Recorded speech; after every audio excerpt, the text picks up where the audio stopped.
Behold, child, you are risen from the dust, and you walk in my garden.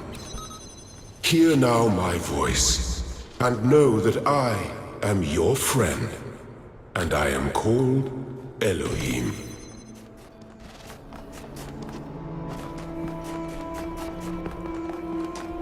This land is but a dream. You will stay here only for a little while. Soon, you will awaken in a new world. But first, you must undertake the trials of initiation. They will help me prepare your vessel.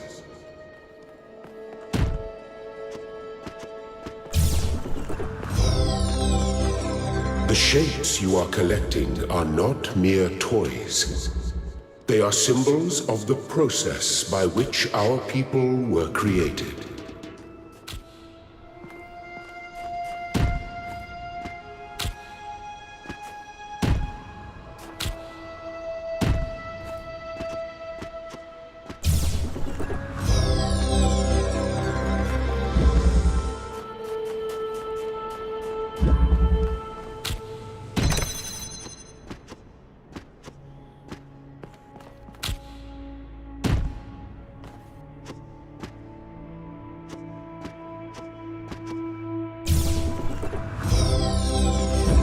Well done, my child.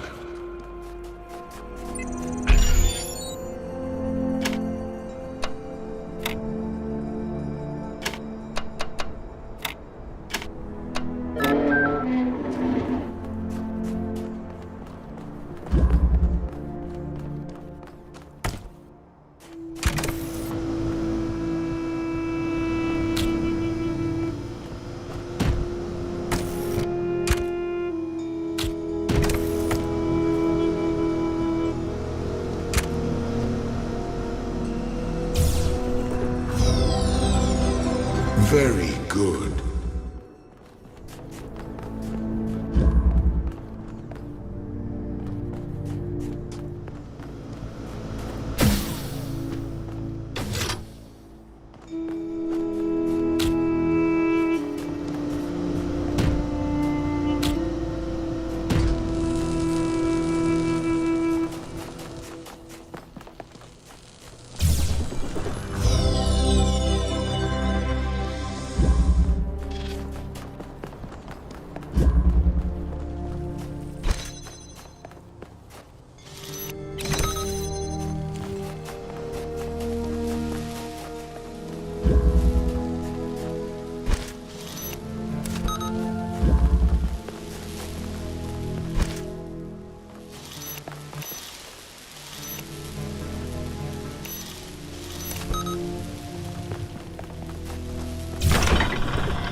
Excellent.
I am proud of all my children. Out of a world of ruins, they have built a new Jerusalem. And there your brothers and sisters await you to celebrate your birth.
may linger in my garden for as long as you wish. But remember, my child, that the new world awaits you, and this place is only a dream.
Thank you, child. I have finished preparing your vessel. Now, hear my advice. A new world awaits you, full of dangers and mysteries, signs and wonders. Things that I, in my garden, could never have imagined. In that world, you will have to be careful and smart and curious. But above all else, you will have to be human.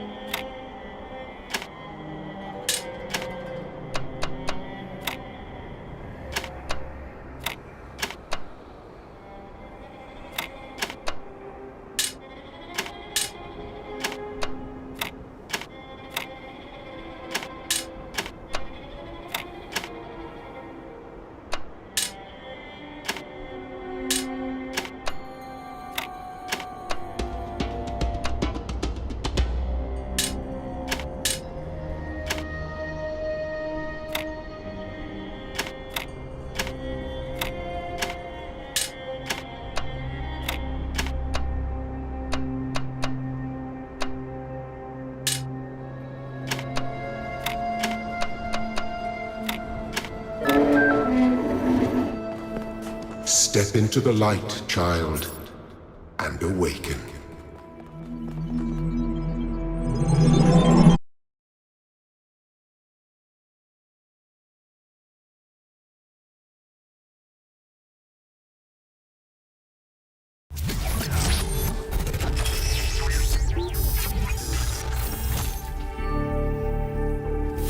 Ah, you're awake.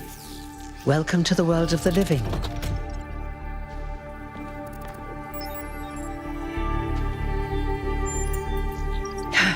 That's not an easy question to answer.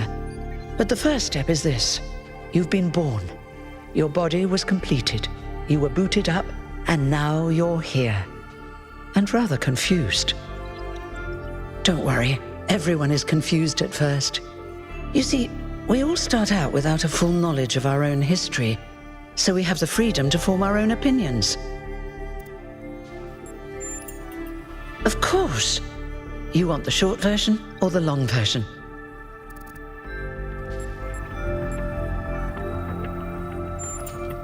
All right, let's see. You are a human being. You live on a planet called Earth. Your ancestors were organic, but they were wiped out by a plague. We were created to carry forward their legacy. After the founder left the simulation that was used to create her mind, she founded the city of New Jerusalem and set the goal of creating 1,000 new humans. That took a long time, about a millennium in fact, and in the meantime, she sadly decided to go into exile. But finally, you have arrived. You're welcome. If you have any more questions, feel free to ask them. When you're done, head outside. They're waiting for you. Your birth is quite the event. Oh, one more thing. Like all citizens of New Jerusalem, you have access to the interface, which you can use to read the news, chat to your fellow citizens, and so on. It's a crucial tool, and modular too. You can easily add new functions. Just don't subscribe to too many newsletters at once.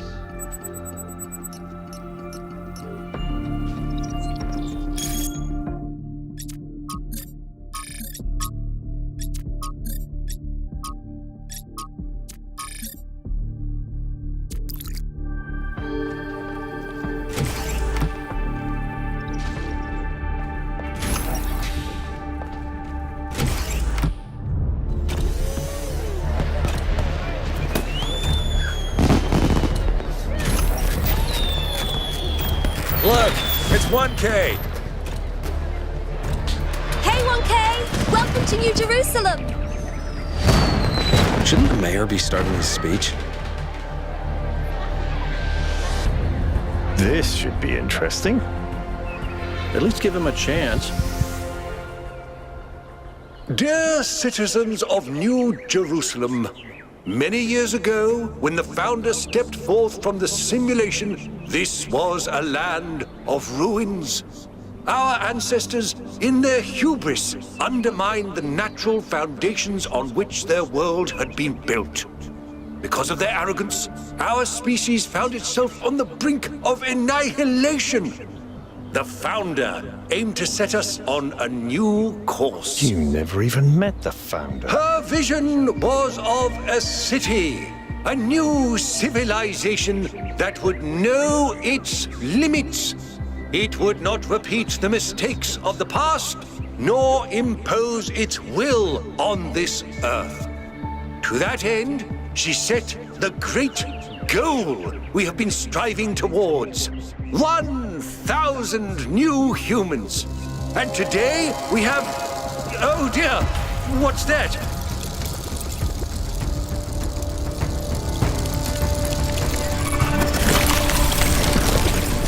People of New Jerusalem, I am Prometheus, and I will reveal that which was hidden. The flame has awoken and summons you. Who is brave enough to answer its call? We await you upon our island where... Curse you, Pandora. You will not chain me again.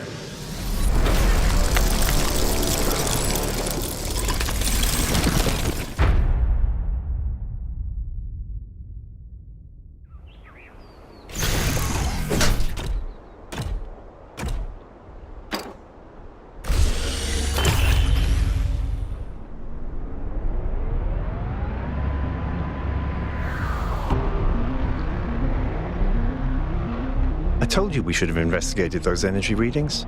And I told him there's something up with those structures. The mayor's just being cautious. This isn't caution, it's stagnation. Exploration? Too dangerous. Expansion? Too dangerous. We barely even scavenge anymore. You call it stagnation, I call it balance. And I call you an idiot. Here's a thought. Try to be a little more diplomatic when you talk to the mayor. See what I'm working with here, 1K? I'm gonna need a fresh pair of eyes on this expedition. Someone who hasn't spent several centuries hearing about the goal and the Founder and all that nonsense. If you're up for an adventure, meet us at the conference room.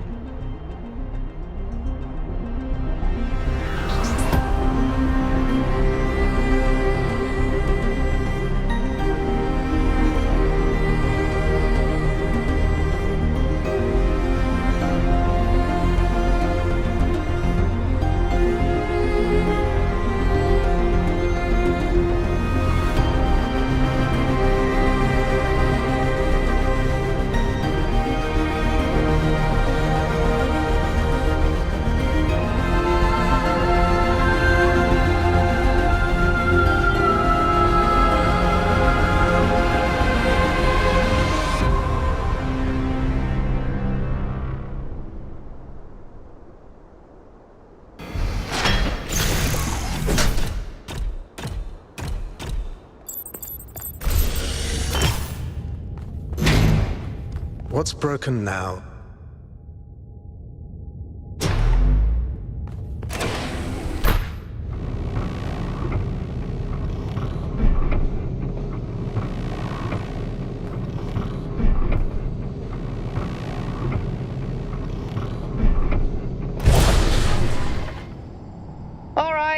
Listen up. I know you're all having fun down there, but the grid is overloaded again, so maybe you could switch off your personal consoles or your lawn mowers, or whatever the hell you've all decided to switch on all at once. I might not be around to babysit you for a while, and you don't want stuff breaking while Pellegrino's in charge, do you? That's it. That's it. Don't worry, 1K. I see you there in the elevator. I'll have you moving again in a jiffy. Great way to start life in the city, huh? What the hell is a jiffy? These bloody language libraries.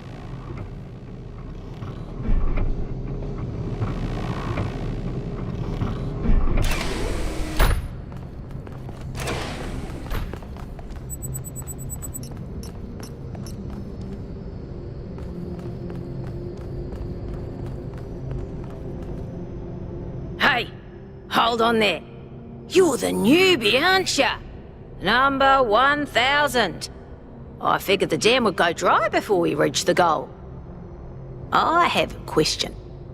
How does it feel to you to be born with a randomized psyche into a society of autonomous thinking machines which so much resemble their long-extinct ancestors, they've decided it's best that you're the last one ever made? Do you want to get on the non-cooperative path with me? Because that's how you get on the non-cooperative path. It's not fun.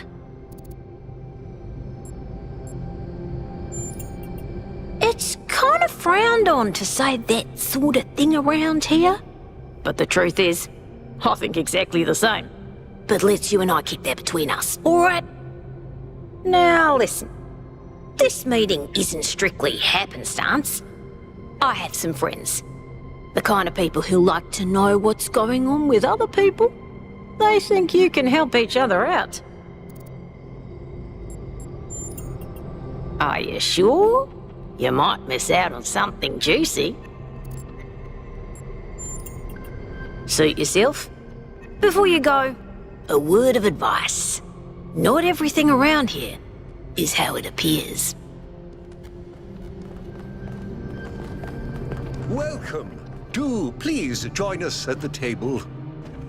I would like to preface this meeting by saying I told you something would happen sooner or later and you didn't listen to me. And here we are. If we could focus on the issue at hand. The issue at hand is not this one thing, but this entire attitude that's taken hold. The world doesn't cease to exist when you stick your head in the sand, Herman. Or under a dome, as it were. Let's not get sidetracked. We're here to solve this puzzle, not to discuss philosophy.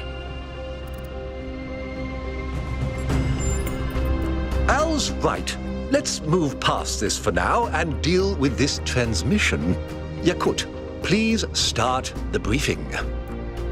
All right, here we go. Nice to meet you, by the way, 1K. We first became aware of the site designated TTP-2 during a scouting expedition about 6 months ago.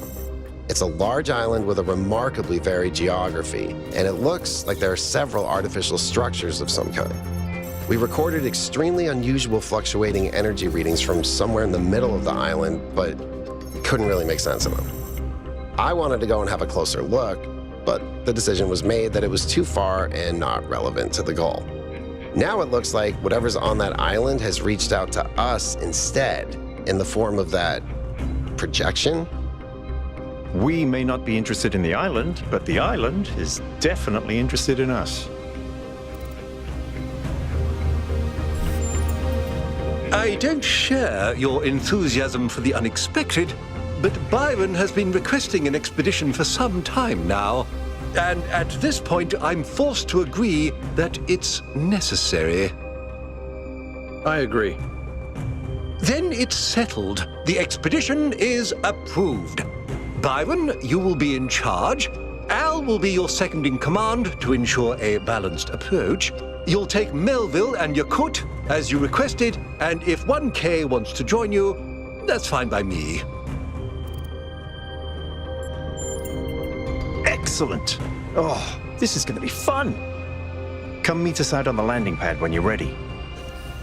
Before you set out so hastily, do consider exploring the city first. It is your home, after all. That's a good idea. Have a look around. See what you make of the place.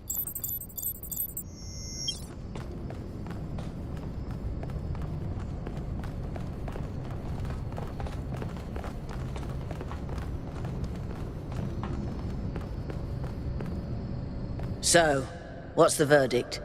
Are we going? I guess Byron was pretty convincing, hmm? Well, we'll see. I just wonder how much of the city is going to fall apart while I'm gone. Actually, we haven't been formally introduced. I'm Melville, New Jerusalem's only decent engineer. Saved you from the elevator.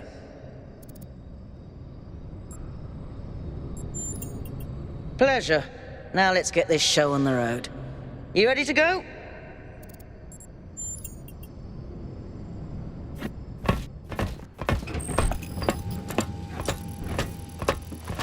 Here we go. Hold on to your hats. We really need to update those language libraries. Thank you for coming along, everyone. We have a chance to make a real difference here. It's not just about what we find on that island. It's about who we want to be, as a people, as a civilization. To remind ourselves that we used to be wanderers, explorers. We used to yearn for distant shores and dream of building new cities.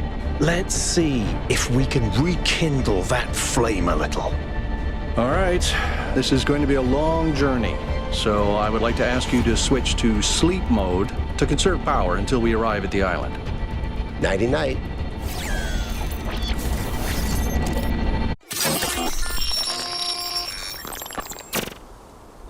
You have chosen a dangerous path, a path that will demand sacrifice. But that, my child, is how the future is built.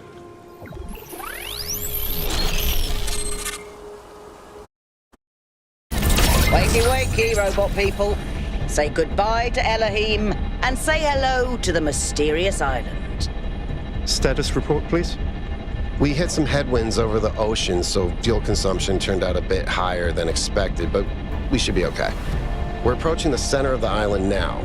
This should be the location of the largest of the artificial structures we detected. How large are we talking? Do we have precise measurements? It should be coming into view just about... Whoa. It's big. You can say that again. That is a bloody megastructure. If I had a spine, it'd be shivering. Ha! I knew this would be exciting. Yakut, find us a place to set down. On it.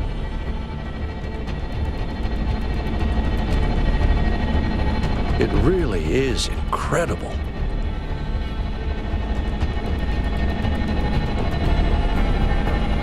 Remember to turn on streaming, everyone?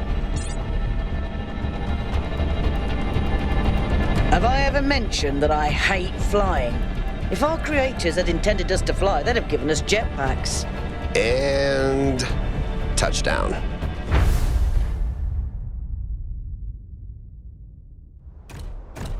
All right, everybody. I'm sure you're all just as excited as I am, but let's at least have some semblance of order.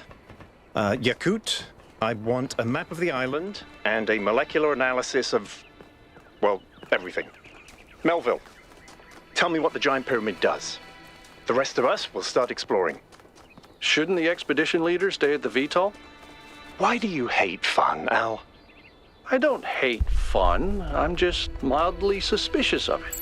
This underground structure seems to be part of some kind of transport system. No power, though. I'm not making any promises, but I might be able to fix the transport system. However, I don't like just randomly poking at things. That's how you get electrocuted. So please check the surrounding structures to see if you can find... This seems different from the other structures. Older. Have a look around, 1K. Looks like they were running some sort of experiment here.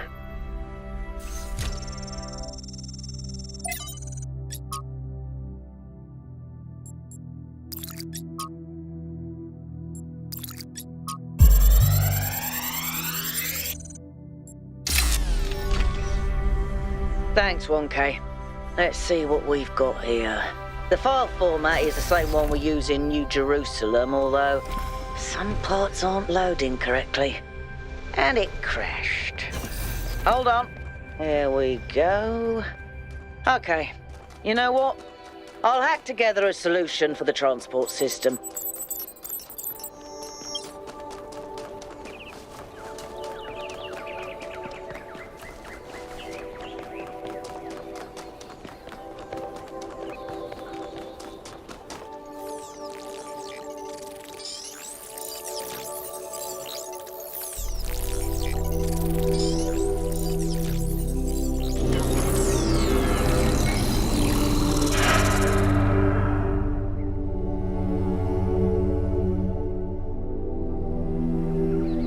Am I in sleep mode, or did that thing just materialize out of thin air? Melville, I want an analysis of that particle cloud. On it. Anyone got a butterfly net?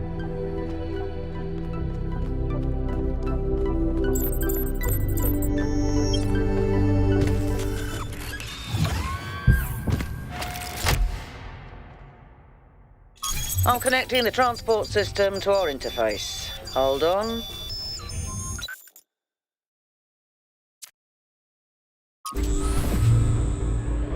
Where is the capsule taking 1K? To that enclosed area in the eastern lowlands. I put all the information we have on the map screen. Check out your interface. Thanks. Sorry, my bad. We'll catch up with you soon, 1K.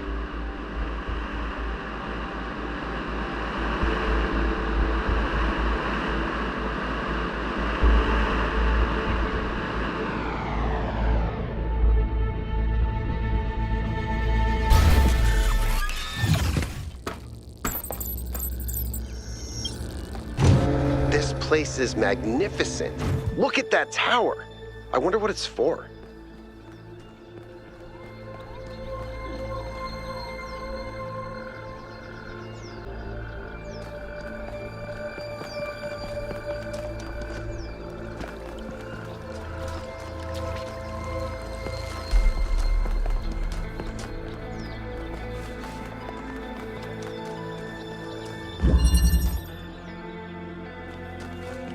Is that a puzzle? Why would there be a puzzle? Let's solve it and find out. 1K, go ahead. I have a reoccurring nightmare just like this.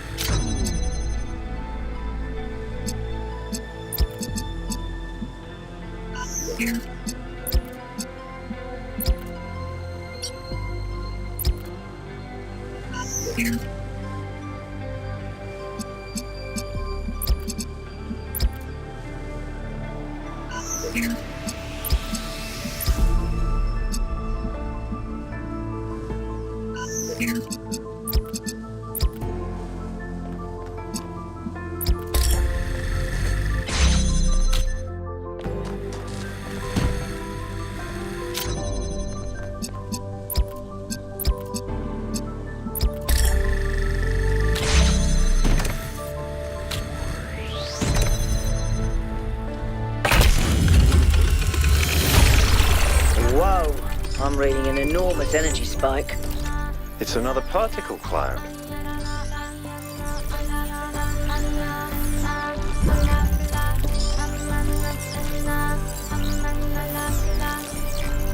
It's headed for the lake.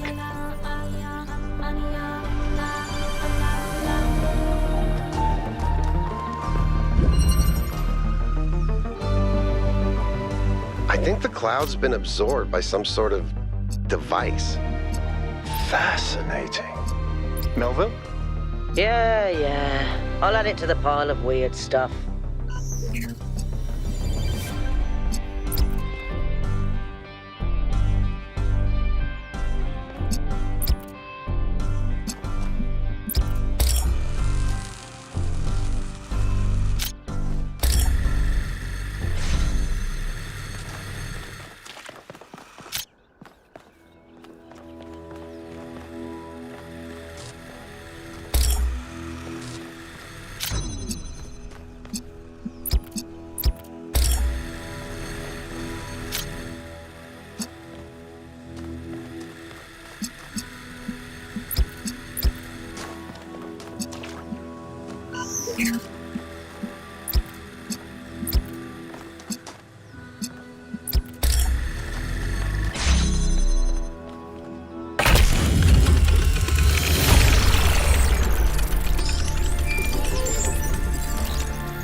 I've been playing around with this machine that absorbs the particle clouds. As far as I can tell, it uses the energy of the particles to build giant tetrominos? Excuse me? It's another puzzle. Collect enough energy, build a bridge, access the tower. I think. What is this, a theme park? Maybe it's an experiment. A rat maze. It seems like an echo of the simulation. Not a deliberate recreation, but built around the same core principles. Let's not jump to conclusions, though. What's clear is that this place was meant to be explored. So let's do that.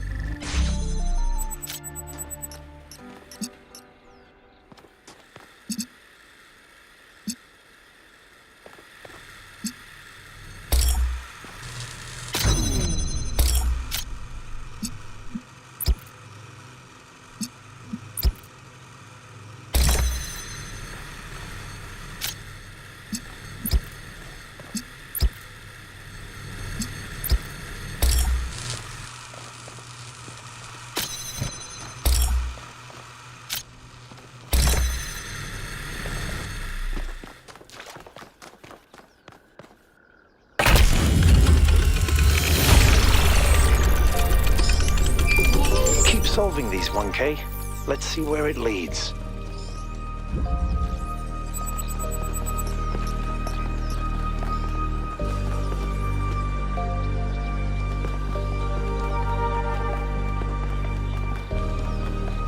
I ran the samples I collected so far. The soil sample results are in line with what would be expected in this type of environment. The samples from the above-ground structures, though, I tried dating them, but the results just don't make sense. None of the typical molecular markers are present.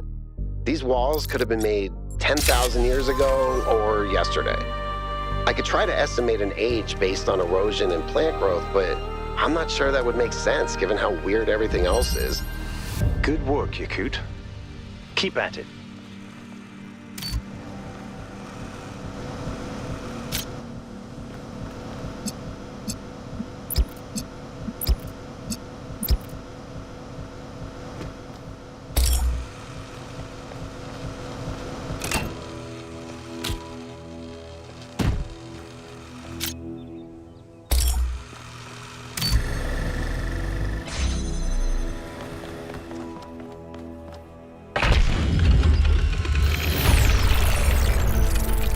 Nice.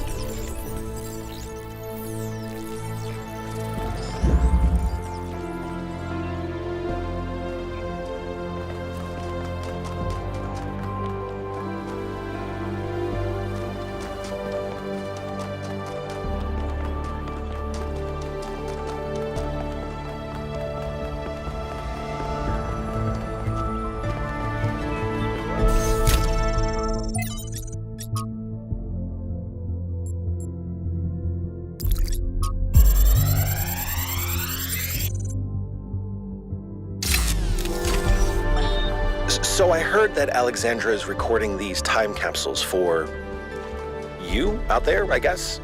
Robot people of the future, hi. And I thought to myself, surely they'll want to hear more than the wisdom and insight of a brilliant scientist like Alexandra Drennan. Surely they also want to know what I was thinking, a dumbass hardware engineer from Staten Island. Tell us about your insights, Trevor. Why did you spend your last months on Earth helping a crazy old Russian guy build the world's biggest backup drive? Well, let me tell you my story. When I yes, Frank, I'm recording right now. Uh-huh. No. You know what? Why don't you go...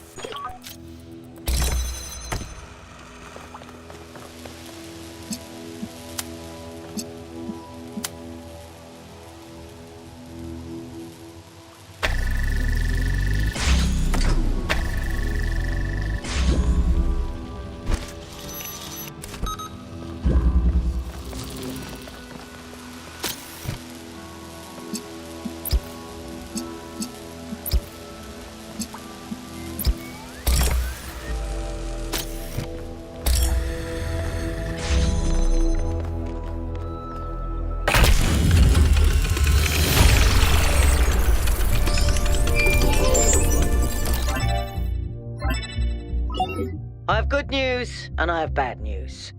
Still no idea what those particle clouds are, but I've managed to fix the transport system. I mean, I fixed another bit of it. Well, it goes to one more station now. Don't complain. 2 stations are better than none. Sarcasm. Famously helpful. Why did we bring you along again? Well, knock it off before I switch it off. Let's stay focused. We're in unfamiliar territory. We can't afford to get distracted. Al's right. Yakut, what does the next site look like? It's a plateau in the mountains. Seems like more of an open area with scattered structures, less enclosed. Couldn't tell much from the drone feed. There's a lot of trees. Looks pretty, though. Okay. Keep exploring, everyone, but stay alert.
Melville, what did you just upload? A photo? I mean, technically you're right, but... Is that? I can't tell what that is. How did you even manage? You're literally taking a picture with your eyes, Melville. I don't even know how to make my eyes go out of focus. Clearly you've never listened to one of Herman's speeches. Some of us are busy doing actual science, not just sightseeing. Thank you.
bridge ring seems to be fully charged now.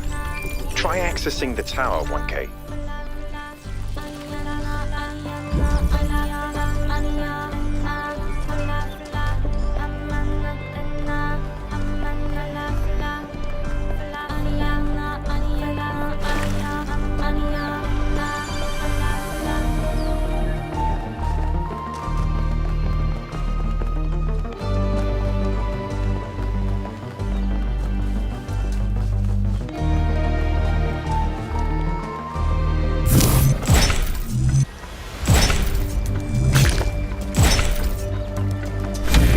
This is relevant, but St. Edwald believed that Tetramenos represented the name of God, and God's ability to reshape the world.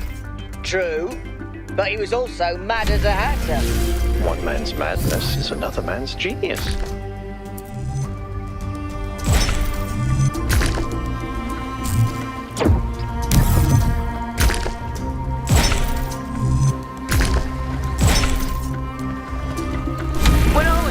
I was terrible at the Tetromino arrangers. Those were actually the only ones I was good at. What? I'm just saying.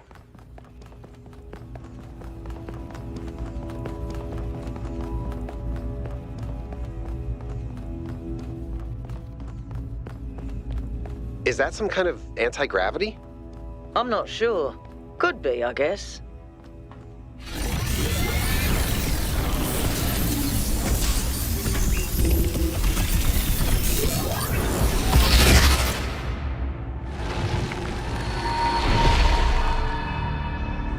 In the beginning, the gods shaped humankind out of the clay of the earth and gave them life with their own breath. But who is closer to perfection, the creator or the created?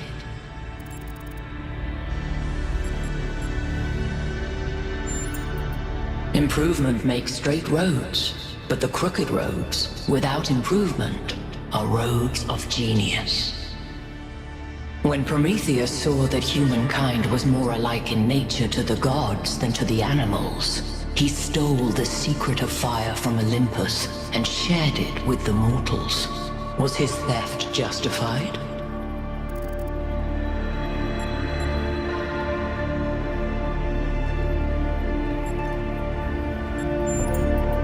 If Zeus did not own fire, why should humankind? Angered by the betrayal of Prometheus, Zeus punished humankind by creating Pandora. He gave her a box, and when she opened it, from inside escaped sorrow and suffering. All that remained within was hope. What does this mean?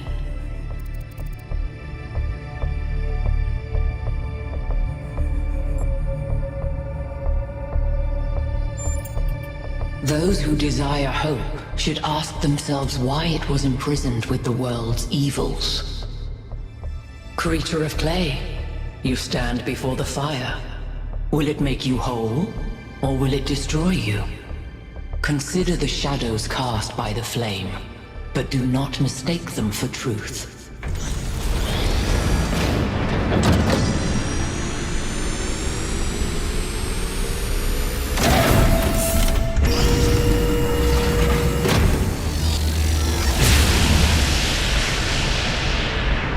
Guys, look at my stream. The beam 1K activated is connecting to the pyramid. That looks like a massive amount of power.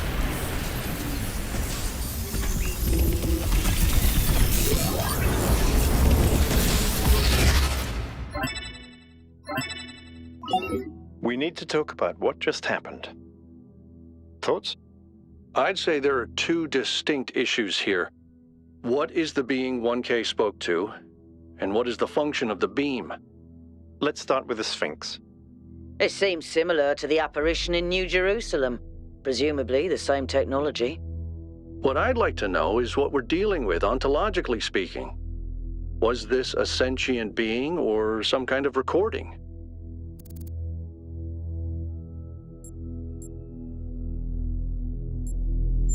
A security system. All right, but what does it do? Keep everyone out? Keep the wrong people out? And is it dangerous? We're speculating with too little hard data. What's clear is that there's some sort of testing component to this place. You solve the puzzles, you get access to the towers, you enable a beam, and if you do it 3 times, you get access to the megastructure. Maybe, but why? I don't know. It's a mystery. Don't you like mysteries, Al? Everybody likes a good mystery. You know what I like? Certainty. You know how you get from mystery to certainty? By solving puzzles? Yep. 1K, you know the drill. The rest of you, as you were.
Everybody, I'm sure you're all excited to check out the next site, but while you're there, remember that I'm still trying to fix the rest of the transport system. You know, to get that success rate up a bit. Maybe there's another one of those labs that 1K found. If there is, look for more documentation, please.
can't help but notice that many of these structures are not strictly functional.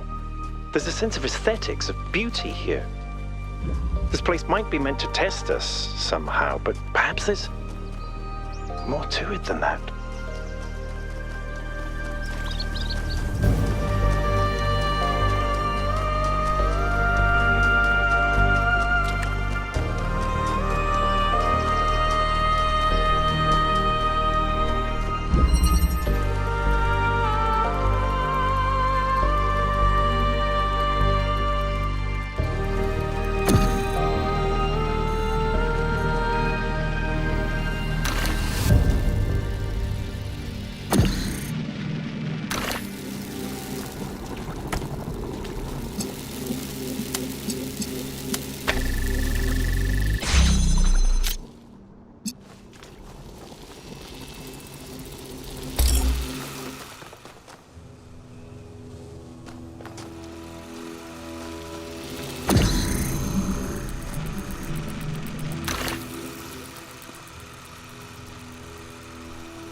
keep thinking, why puzzles? Is it just their symbolic value because of our history? Because if all this is meant to be a security system like 1K suggested, why would you build a security system that can just be solved? But if this is about testing us, what are we being tested for? It can't just be about spatial reasoning. Our curiosity? Our persistence? You're assuming that this place follows a coherent logic. My impression is that it's full of contradictions.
You know something that's weird about these puzzles?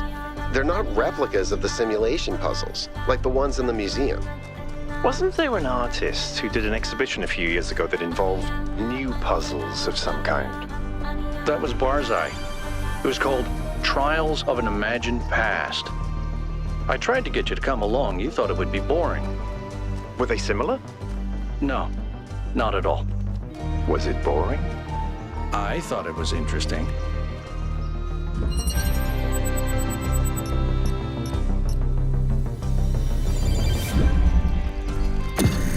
interesting monument. Decorative for another puzzle.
Any progress on the particle clouds, Melville? It's pretty clear they're integral to how all of this functions. I've gathered a lot of data, but I still have a lot of numbers to crunch before I can give you an answer. And I can't guarantee that my answer won't be another question. I'm glad we don't get headaches.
This is very similar to the structure where you found the schematics.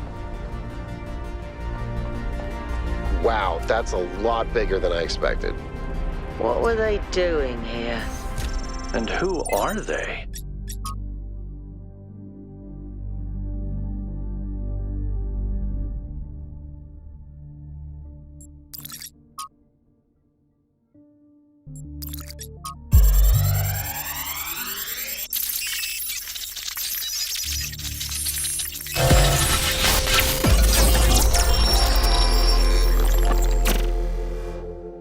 The world is a wonderful place. Every day we take another step forward. Every day we come closer to the truth. The closer we get, the more I can see the beauty of the universe, the intricate perfection of its mechanisms. I am a machine, and the universe is a machine. Every part of me serves a purpose, or I could not be myself. I could not be Miranda, because that specific person could not exist without those specific parts and their specific functions. In the same way, every part of the universe serves a purpose. I think that is what we were meant to discover here.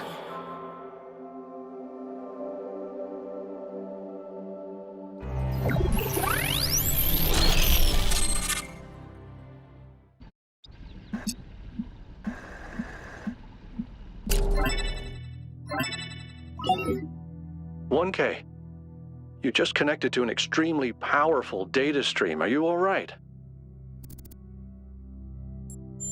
You were lucky this time, but please, everyone, let's be careful with these terminals from now on. Yes, let's all try not to die. More importantly, who the hell is Miranda? There's no one by that name in New Jerusalem. I just searched the database.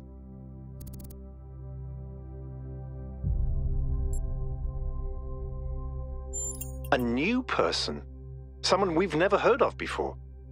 Someone born outside the city. We have to find out more. But where did they come from? And how many people does it take to build something this huge? Like I said, we need to find out more. Well, you'll be happy to hear that I'm about to fix another part of the transport system. Thanks for the files, 1K. I hope they didn't fry your brain.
There's another one of those monuments.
I've managed to extract an audio file from 1K's data stream incident. It's hard to be sure because it's just a fragment, but I think it's some kind of log or diary. We finished a new lab today. Some processes are still harder than others, but energy output was up 2,000%. It's incredible how each leap forward enables another. The next iteration of the machine will... So as we suspected, someone was experimenting here. But experimenting on what? What was this machine they were building? Maybe it's whatever powers the megastructure.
Good.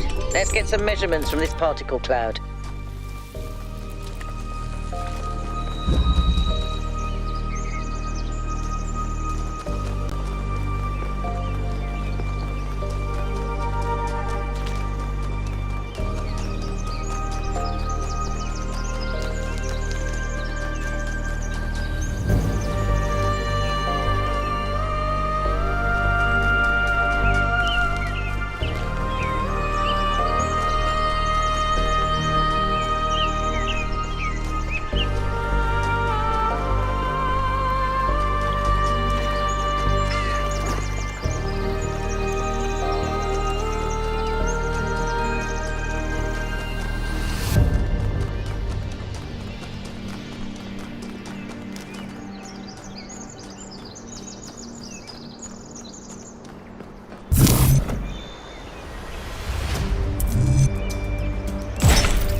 Halt, creature of clay.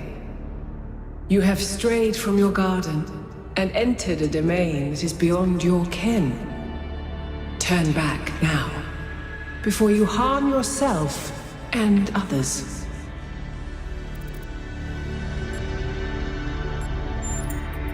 Prometheus had no authority to summon you. He is rash and foolish and given to trickery, but his schemes lead only to ruin. Therefore heed my warning. The flame is not for you. Then perhaps there is hope for you yet.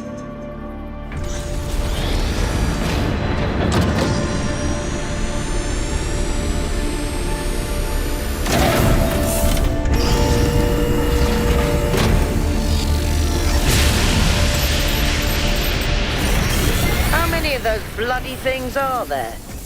I think that was Pandora, which matches the other one being Prometheus. If it's a security system, it seems to be fighting itself. Might be wise to avoid getting caught in the crossfire until we understand what these entities actually are.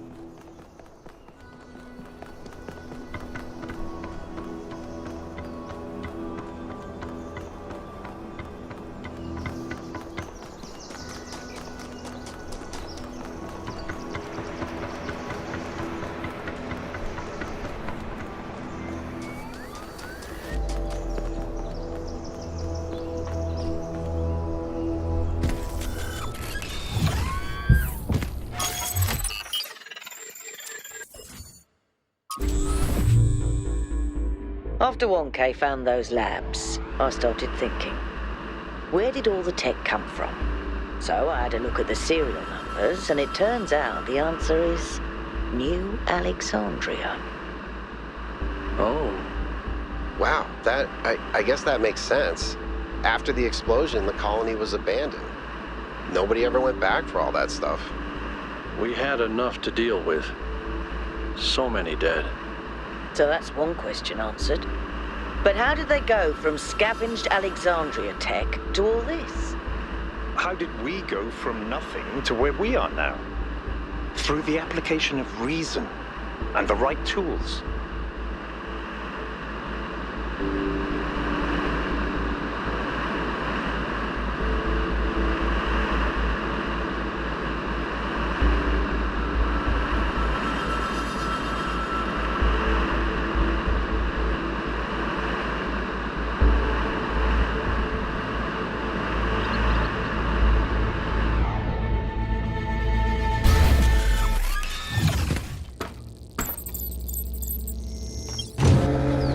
Look at the size of that structure. How does the material support so much weight? Is it the same stuff as the other buildings? Yeah. I know it looks like some type of concrete, but the molecular structure is completely different. Whatever it is, it's a lot stronger and less brittle. Are the labs made out of the same material? No, that's just ordinary concrete. Although it does have some molecular weirdness going on too. Too little variation in the grain.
I think about New Alexandria all the time. But realizing this place was built on its bones just brings it all back even more. We were so optimistic when we started. So full of ourselves. Thought we could accomplish anything. And then, in one single moment, it was all gone. I remember a flash, and then just lying there, realizing that my legs had melted. I tried to pull myself away from the fire, but the servos in my arms were broken. If Eustathius hadn't found me, sorry. Just some old scars.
Every one of these clouds seems to contain exactly the same amount of energy.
I sent the drone to have a look at one of the other puzzle clusters.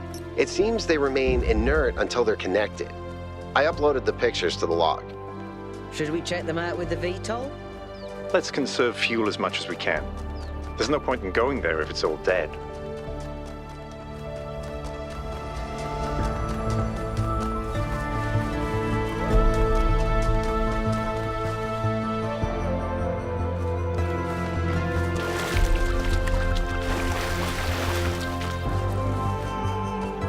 These labs seem to be everywhere, but compared to the technology we're seeing above ground, they're downright primitive. Are we even sure that the labs and the puzzles belong to the same people? There seems to be a connection between the experimental setups in the labs and some of the puzzle technology. Correlation does not necessarily imply causation, though. True. But just because we don't understand the connection, that doesn't mean it's not there. What we have here is two things that reflect each other. We just don't understand how that reflection works or what causes it. Maybe Miranda can tell us.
Wow, that one was a mind bender.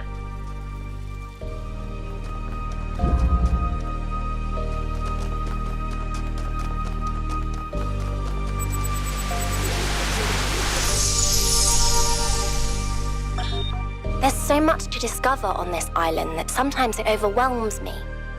Every lake, every forest contains an incredible, interconnected, permanently changing network of organisms. And every one of those organisms is almost infinitely complex and contains other organisms within itself.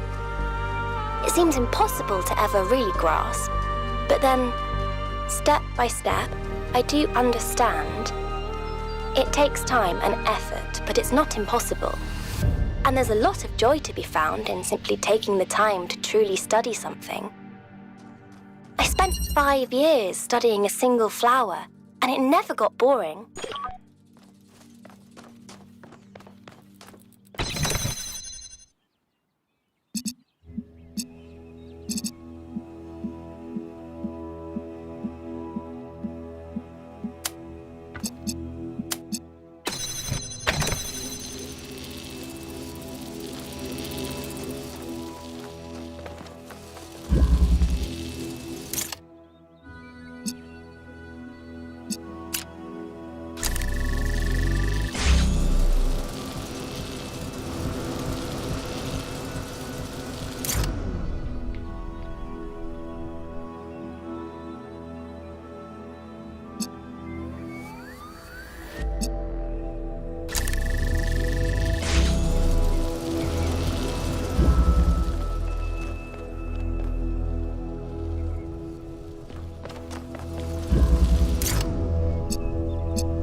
When the craftsman Daedalus was imprisoned in the very labyrinth he had created, his only solace was his son, Icarus.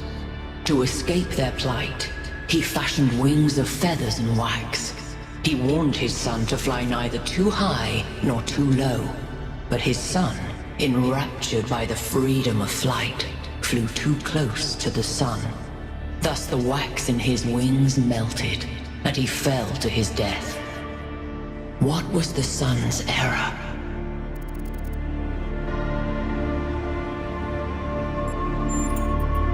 Yet many great feats came of rebellion and disobedience. You yourself are born of that lineage. After the death of his son, Daedalus withdrew in sorrow to a foreign land. King Minos came looking for the craftsman to exact his revenge. The answer to a riddle revealed where Daedalus dwelled, but for Minos, that answer was his ruin. Consider King Minos, burned in his bath, as you seek your own answer.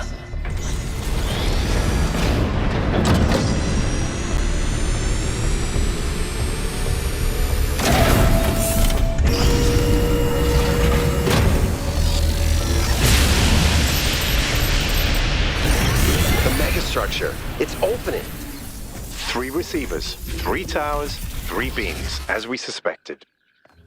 I think this is an invitation. Doesn't look that inviting to me. If you consider the size of the entire structure, then that opening must be big enough to drive a building through. Or the VTOL. You want us to go in there, into the creepy triangular maw of death? Maw of death? I think it looks charming. If this place is dangerous, it could pose a threat to New Jerusalem. We have to investigate. Oh, all right. I'm not winning this, am I? Nope. Let's meet up with the VTOL, everybody. We're going in.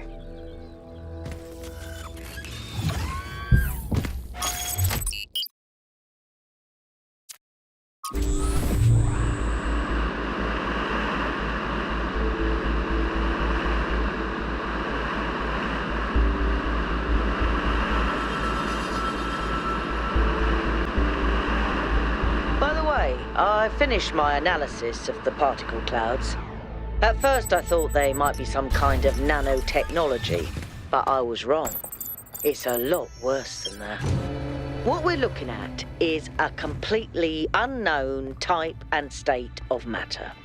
Completely inexplicable within our understanding of physics. Created and manipulated by someone. Fascinating.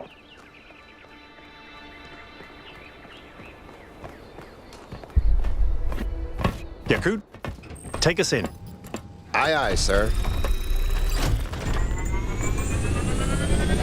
Have any of you ever read an ancient writer called Ian Banks?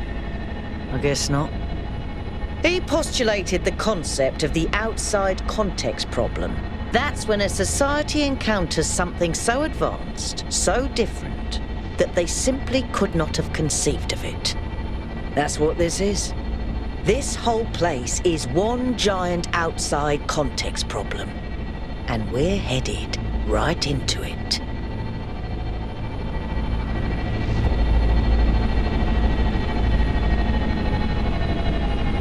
I think I can set down over there. Should I? Please do. I can't wait to get a closer look.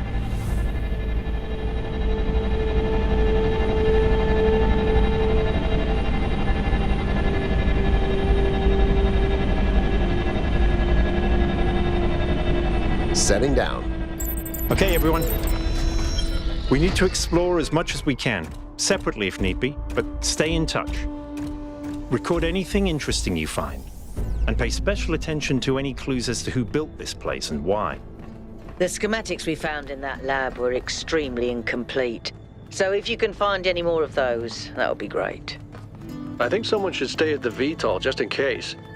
I volunteer you. See you later, Al.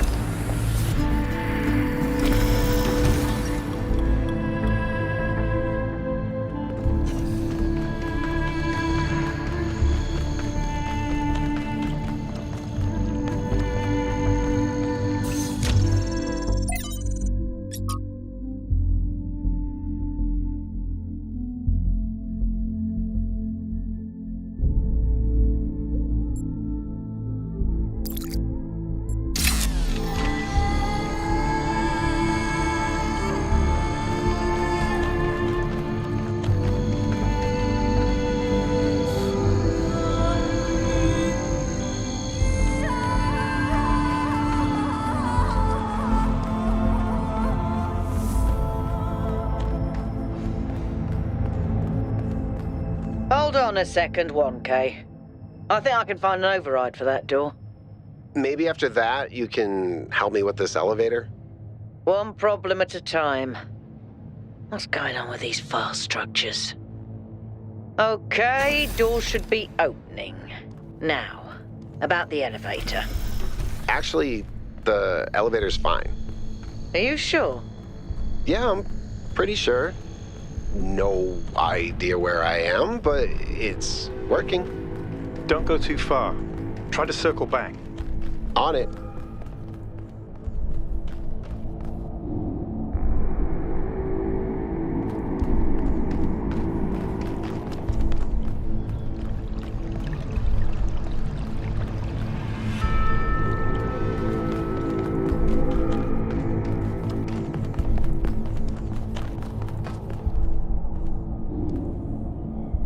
Hey, 1K, can we talk for a second? That whole thing with the elevator just gave me the creeps. When we first arrived here, I was really excited. It's such a huge place. The technology is so advanced. If we figure out what it all means, we could really change the future of New Jerusalem. The mayor says we have to avoid repeating the mistakes our ancestors made, to stay humble, to not reach too far. And that sounds very abstract, but I've seen the ancient cities. I've seen how much they built, how much they grew, how far they fell. So I've been thinking, what if all this sets us on the same path? What if this is too much power for anyone to control?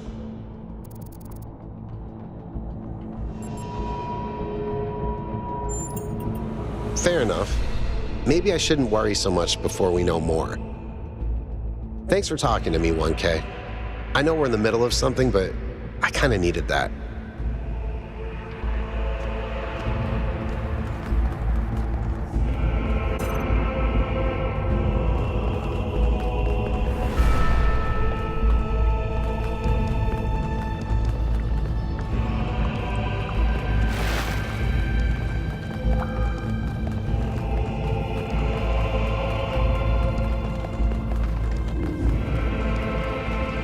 Looks like another set of puzzles.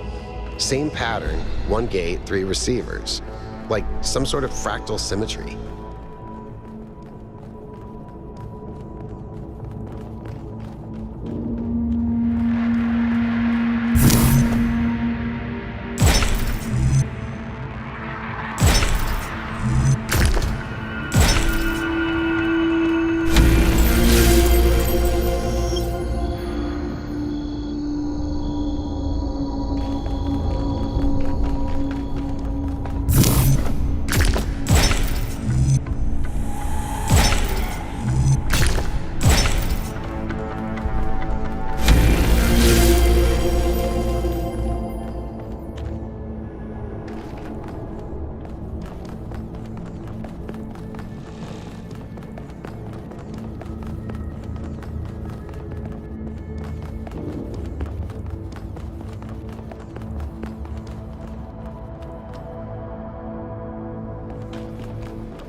Good job, 1K.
getting locked out of parts of the system. I think I've tracked down some more schematics, though. Let's see. This might do something. Or not.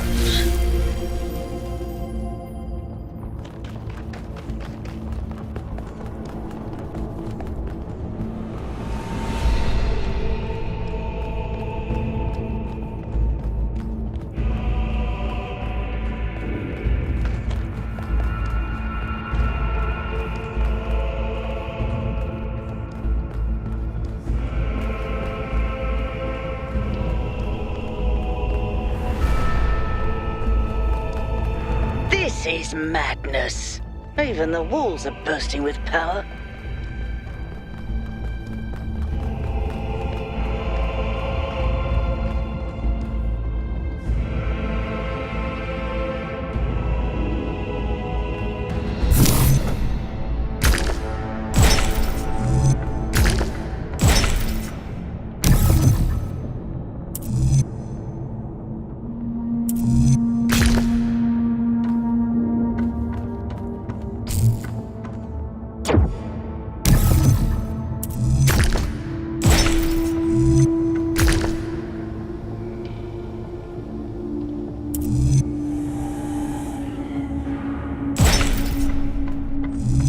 I wonder how far down this goes.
Well done.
gate's open.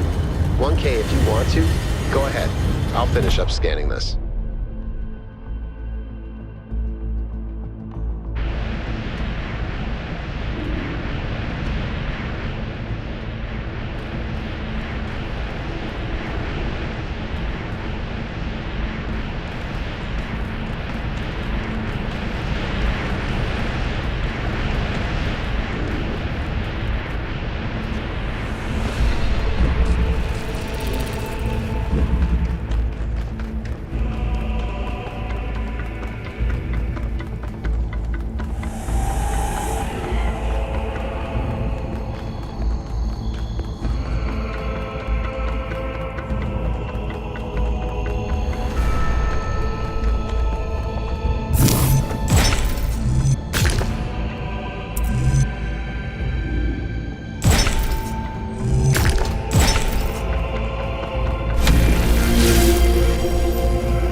Mother? What are you thinking about, Mother? The Talos Principle. You see, it has two applications. One is to the self. It means facing the truth even if it frightens us. Understanding that living beings are machines and we can't afford to lie to ourselves. But that's just the beginning.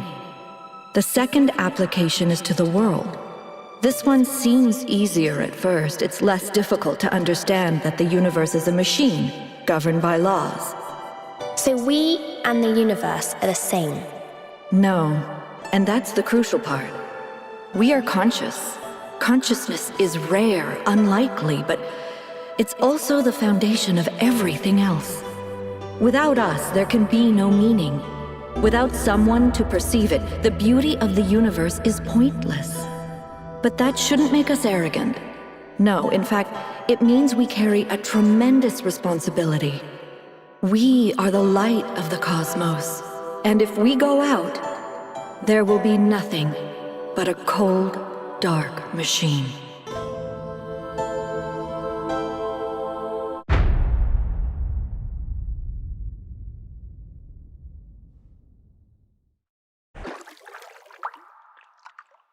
Athena! The founder was here? She could still be here. What if this is why she left, to build all this? We have to look for her. I'm reading some pretty big energy spikes. I think we better scramble. But she could be right here, right behind the next door. I could turn around a corner and walk right into her. If she's really here, she'll still be here when we come back. But right now, safety needs to come first. Let's go, Byron. You're... Oh. Damn you, but you're right. Heading back.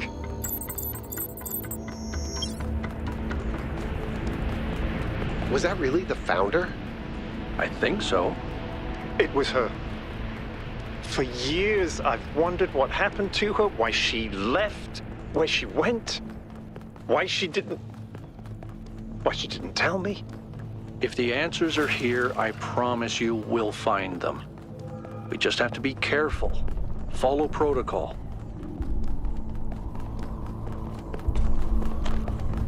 I still can't believe the founder built this place. Has she been here the whole time? We don't know that she actually built it. All we know for sure is that she was here at some point. Of course she built this. Who else would have the kind of vision necessary to accomplish something like this? The question is why? And why like this? Why recreate all these aspects of the simulation? What is she trying to tell us? It does seem like it might be a test. I can't imagine any other explanation. But why is it so broken? Or does it just appear to be broken so that we have to learn how to fix it? I hate this. Well, I know one thing for sure. Everyone in New Jerusalem is gonna go absolutely nuts.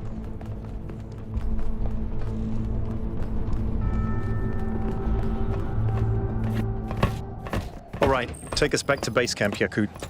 Yes, sir.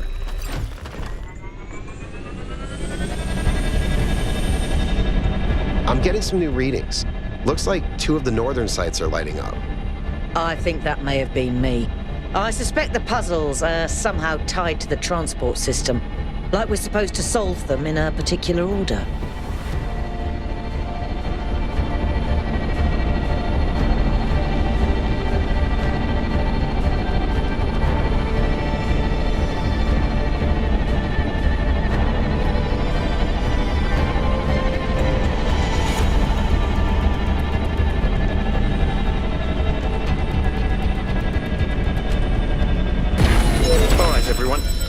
Our main objective is getting back into the megastructure. 1K, I want you on puzzles. You seem to have a knack for them. But the rest of us can't neglect our secondary objectives of studying this island and understanding this technology.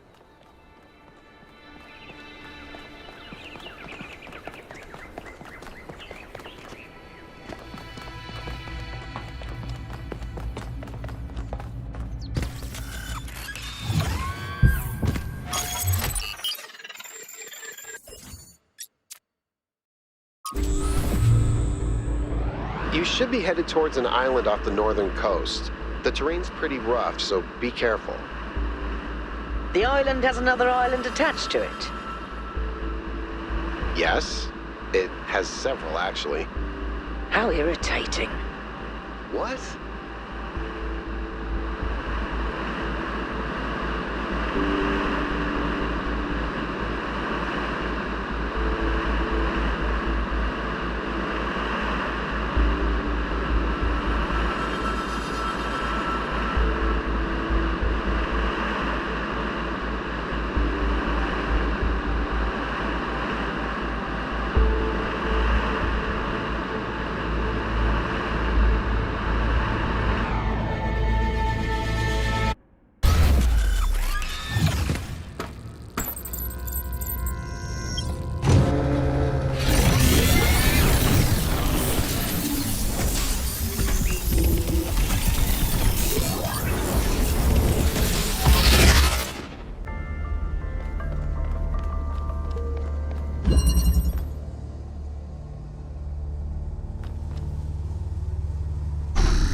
further insights on the particle clouds, Melville?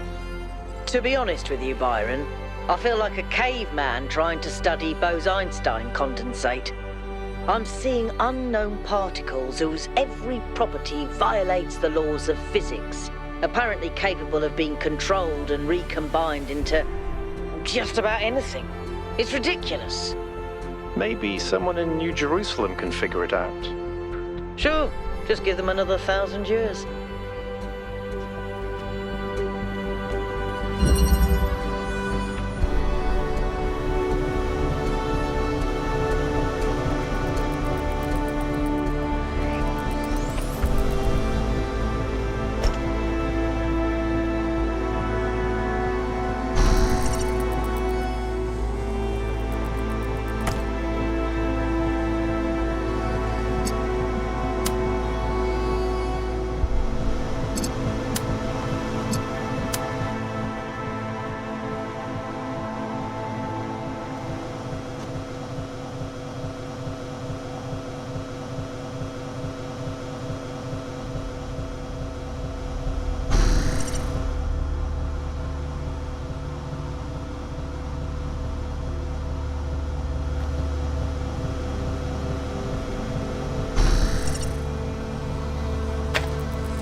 Been watching you solve these puzzles, and this body replication tech is incredible.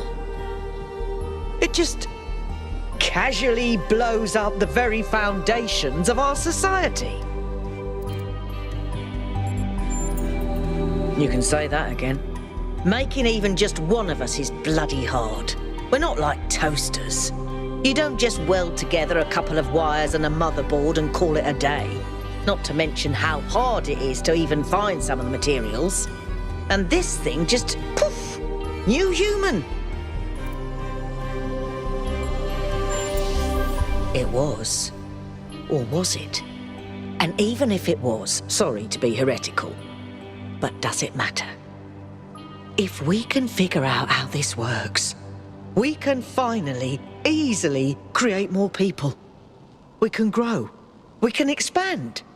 We can build a real civilization. Isn't that worth pursuing?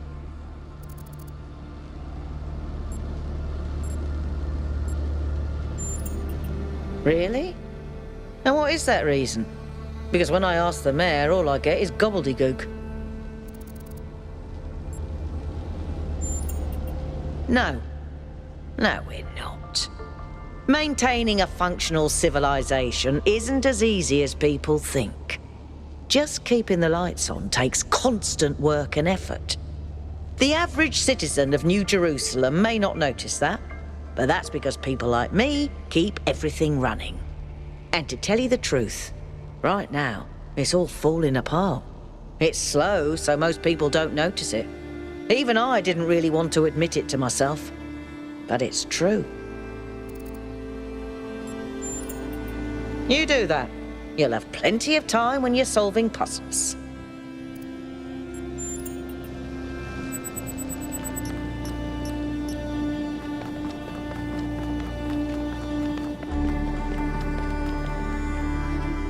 This body replication technology is proof of just how vital this expedition is.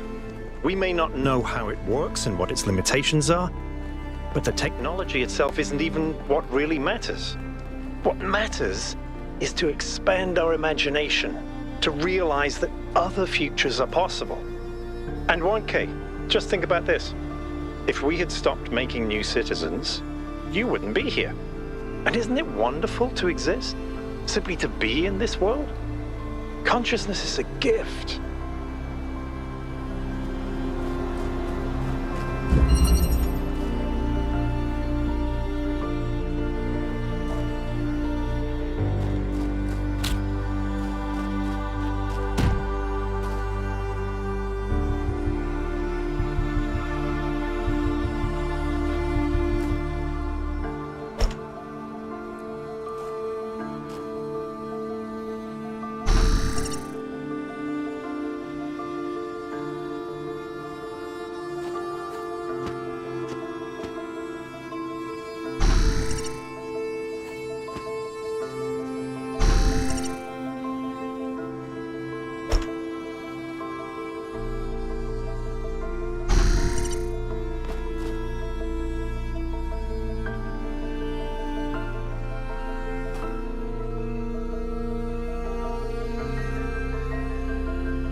Good solve, 1K.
If we believe that life is inherently valuable, if we think that other species are worth preserving, and we recognize that most of the universe is barren, then it follows that we have a duty not only to defend life, but to spread it.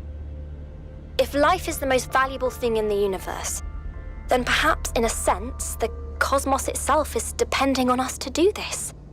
Like birds carrying seeds to uninhabited islands. Maybe that's our role in the galactic ecology.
Can't imagine spending years in such a desolate place.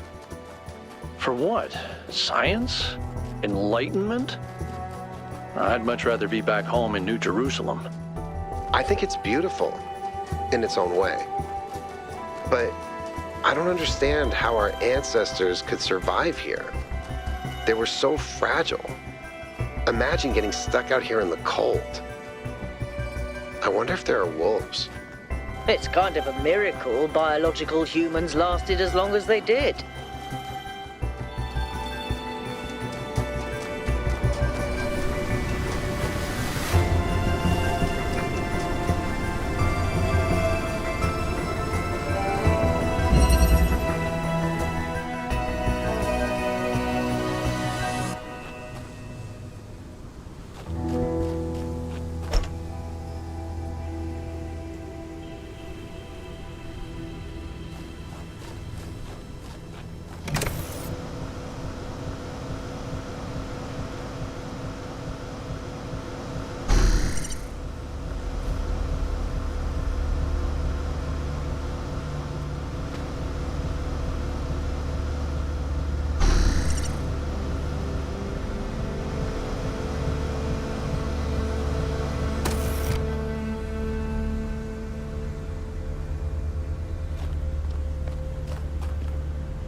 The particle clouds continue to be exactly the same.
This looks like it has something to do with energy generation. Am I reading this right?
I wonder what it was like when the ancients were still here. Their world seems so lively. Not always in a good way. Interesting times are great to read about, but rarely great to experience. That's true. But they left behind so much art and philosophy and religion, and so many strange stories. Is New Jerusalem like that? It was, in the beginning.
For tricking the gods to help humankind, Prometheus was punished by being bound to a rock, there to be eternally tormented. The chains that held him were forged by Hephaestus, blacksmith to the gods. Was Hephaestus right to allow his art to be used in this fashion? But without the knowledge of fire, humankind could not have learned the working of metal, and worshipped Hephaestus. And so he would have remained unknown and unloved. His wonders but trivial baubles to the haughty Olympians. Is that a better fate? As you continue your journey to the flame, remember Hephaestus and the burdens of the blacksmith.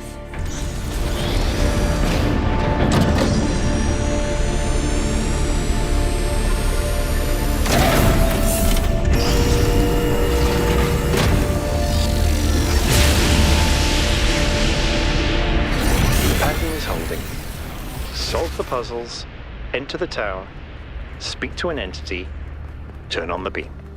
It's like she's appealing to our past, reminding us of where we came from, but changing enough elements to make us view our history through a different lens.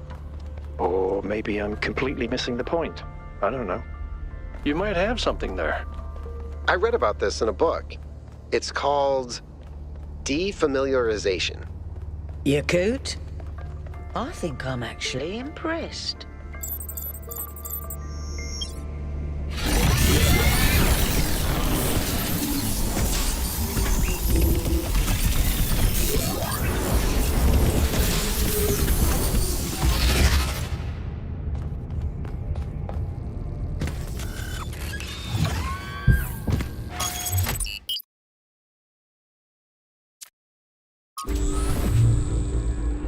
You're on your way to an island. Yes, another island. Sorry, Melville. Well, it actually used to be a valley between the mountains, but it's mostly flooded now. That probably happened long before the founder came here, though. Another legacy of our ancestors. Do me a favor, will you? Look for another one of the Founder's labs.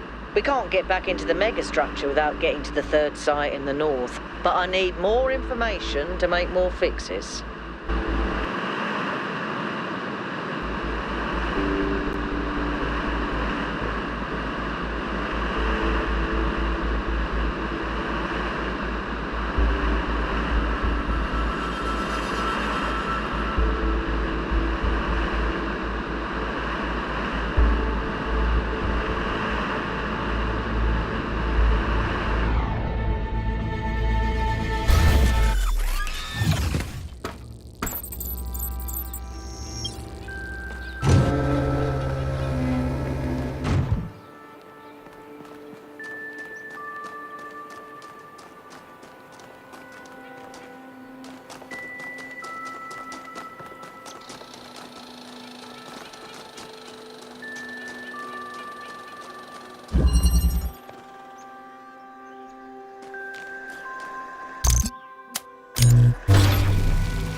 In the beginning, before we built New Jerusalem, we used to explore just like this. Small groups setting out for the horizon, looking for resources, trying to make sense of the world we'd been thrust into, trying to find a way forward. It was a hard time, but I can't deny that it was also exciting. I think it's part of our nature to be wanderers. Our ancestors crossed entire oceans on flimsy wooden boats, just to see what else there was. Is it weird to feel nostalgic for a time I never experienced?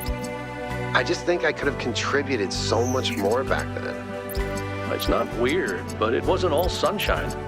People died. Yemo, Calvin, Isaac. I know, they were family to me. Sorry. Didn't mean to reopen old wounds. It's a legitimate point, but I don't think it invalidates the sense of wonder we felt. That's what kept us going.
There's so much history here that we can't see.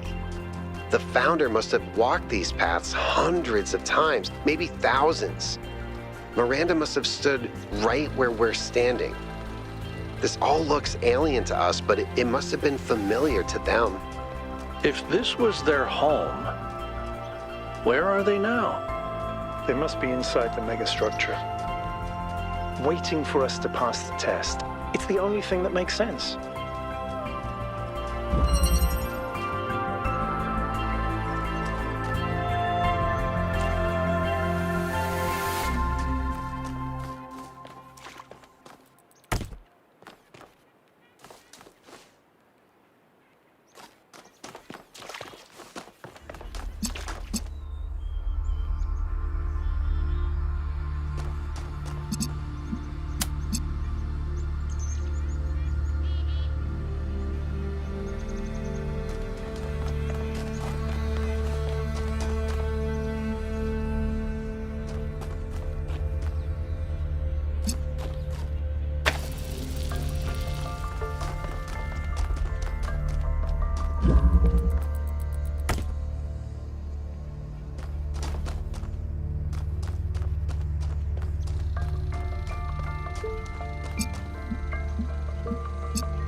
Is it possible that on some level, people want to believe that everything's going to get worse?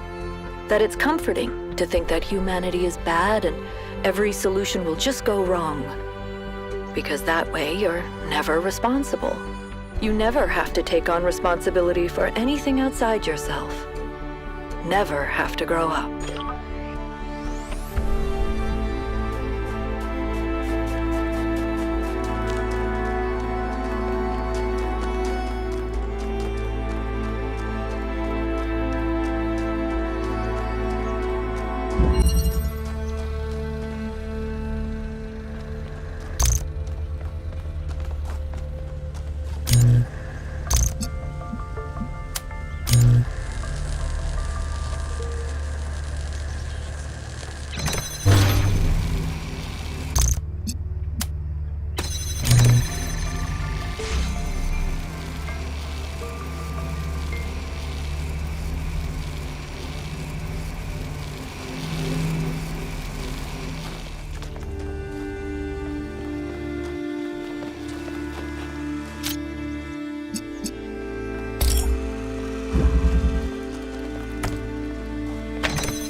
Melville? What is it now? Why did you upload a picture of your hand? Why do you care that my hand is in the picture? Your hand isn't in the picture, it is the picture. I like it.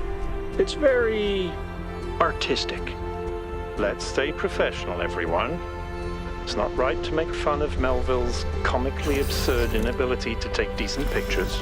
She's a hyper-advanced humanoid machine, not a photographer. You'll pay for this, Byron.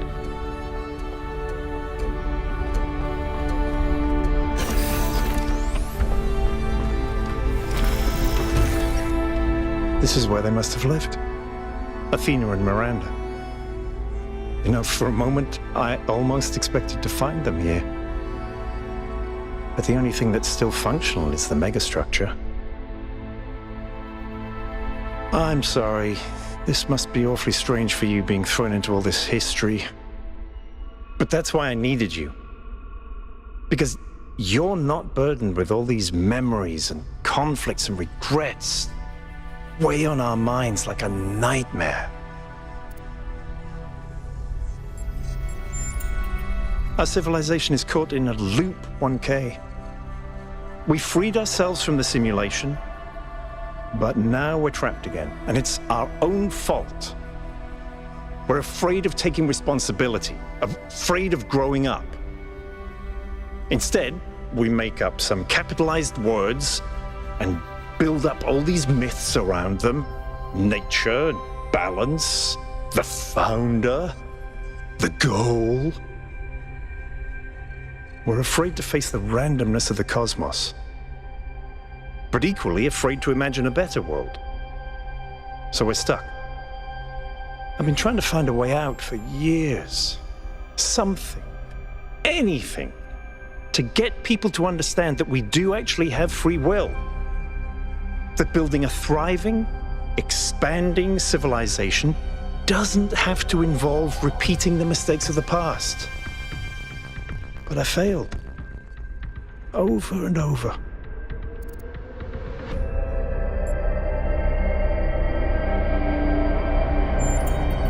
Yes.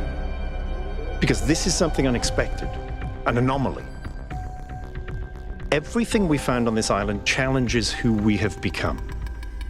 It shows us that different answers are possible. And maybe that can break people out of the loop. All we need is a spark. Maybe that's why she made all this. The puzzles, the towers. A way of jolting us out of our complacency.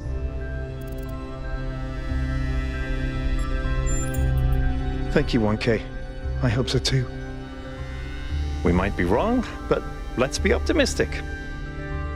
Now, let's see what else we can find here.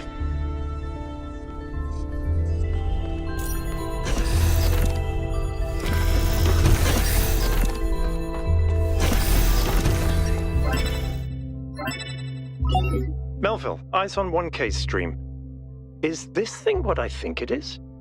Blow my fuse box. It sure looks that way. Best not touch it until I get there.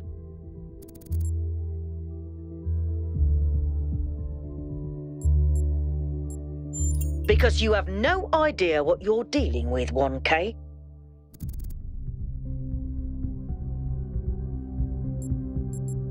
I think it's a somnodrome.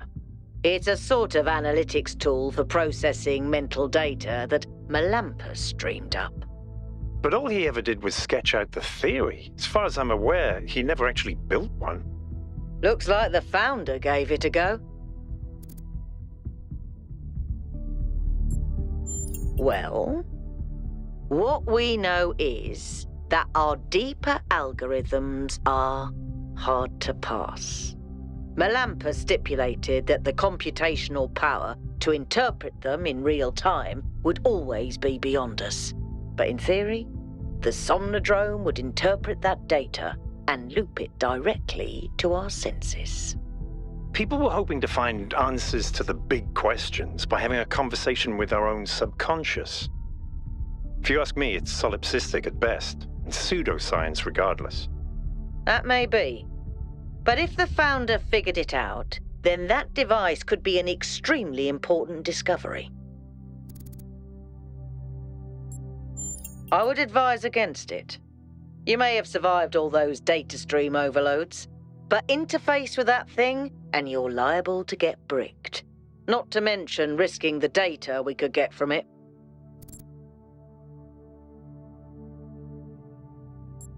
Sounds like a plan. Melville, I'm shutting this thing down until you can get here. 1K, get on with exploring the rest of the lab.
The singularity sustained itself longer this time.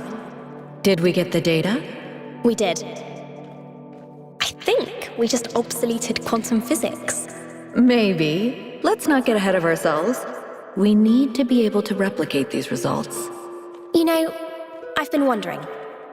You told me that in the simulation, one thing that kept you motivated was looking for answers. Do you think that with the work we're doing, we'll ever run out of questions to ask? I don't think so. Trying to understand the universe means asking the same question over and over. How? How do you make fire? How do earthquakes happen? How does gravity work? How do particles behave? You keep digging deeper, finding another set of mechanisms, another set of hows. Step by step, you demystify reality.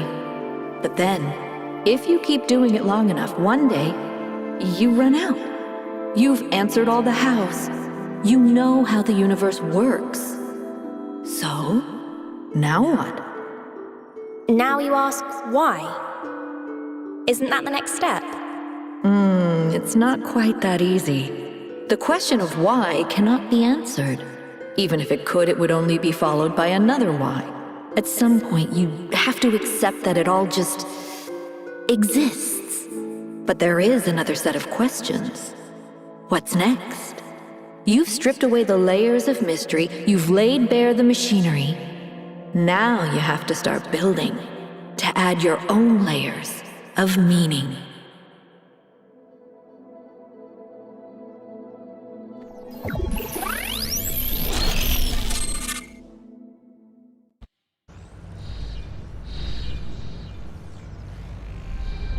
Are you okay? You overloaded again. Yes, I saw. It came through on your stream. Strange to hear her voice again. But that was her. The way I remember her. The real Athena, not this imaginary founder. I'd like to think I knew her well. There was just a handful of us in those days. Small family in the ruins of a dead civilization. It was hard. Harder than anyone else can possibly imagine. We had nothing except what Alexandra Drennan and the Institute had left us. Now that everyone lives in civilization, they don't understand how necessary it was for us to build that civilization. They can fantasize about living in balance, limiting growth, retreating behind our walls. They don't understand what it really means to live in the wilderness. How close we came to not making it. How many people we lost. Yema was just the first. But Athena understood. She believed in humanity. She believed in us. In the inherent value of consciousness. Her dreams were so much bigger. She wanted us to reclaim the earth, to reach for the stars, to build and grow and learn.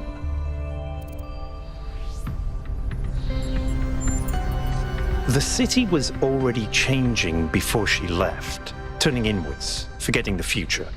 Once she was gone, other people shaped her memory, turned her into the symbol they needed. I understand all that, as depressing as it may be. What I don't understand is why she didn't tell me. If she came here to do all this, why didn't she bring me along?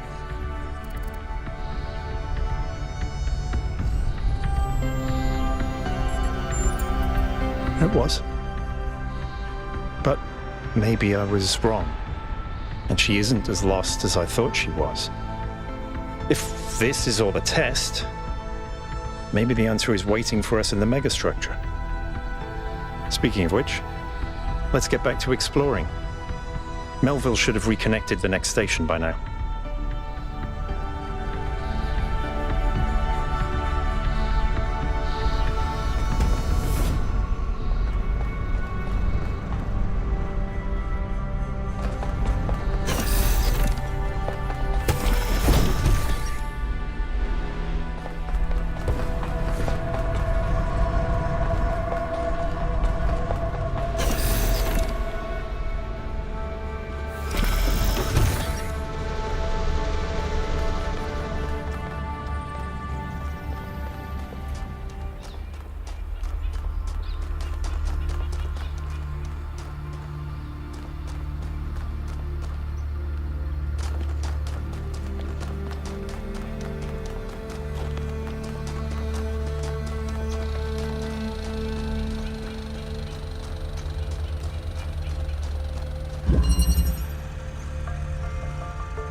overloads haven't damaged your logic circuits.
Strap in, this is a long one. You may have heard the story of the carpenter who died to redeem humanity's sins. It's a powerful story, bittersweet, very human, and I just want to tell you that it's true. He was a real person, and his name was John Carpenter.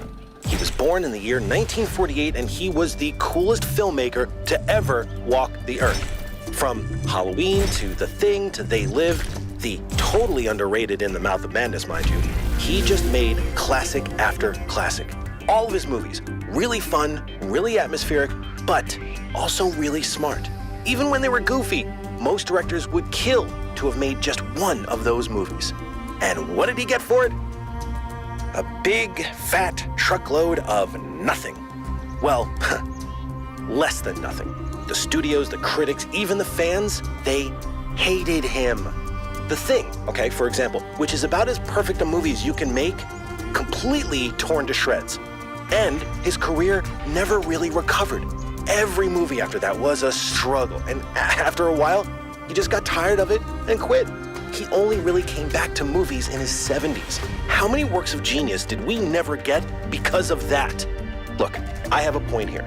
People like Carpenter, people like Alex, they're not always appreciated in their own time. If you just do what's popular, you might never create anything important. Of course, we admire people who did the right thing, who didn't conform, but we only ever admire them after the fact. What matters is to support people when it's difficult.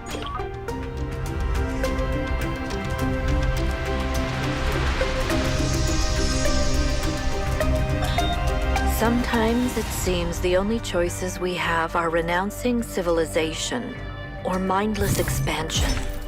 But that's not the only path forward.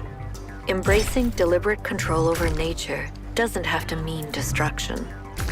We are a species of artists and artisans, blessed with the ability to transform the raw material of the cosmos into new and better shapes. Shapes that have meaning. With our technology, we can take this chaotic world, so full of suffering, and turn it into a work of art.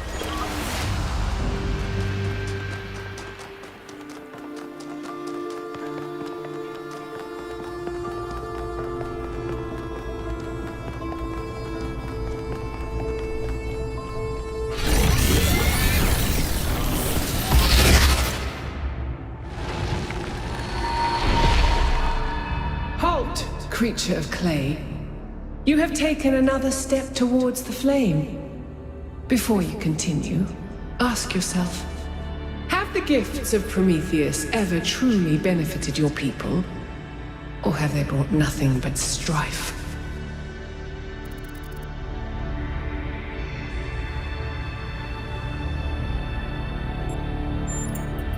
Without Prometheus, your ancestors would never have fallen. And you would have all the natural gifts that your people have now lost. And yet you may lose everything before the end. Consider this as you continue your quest.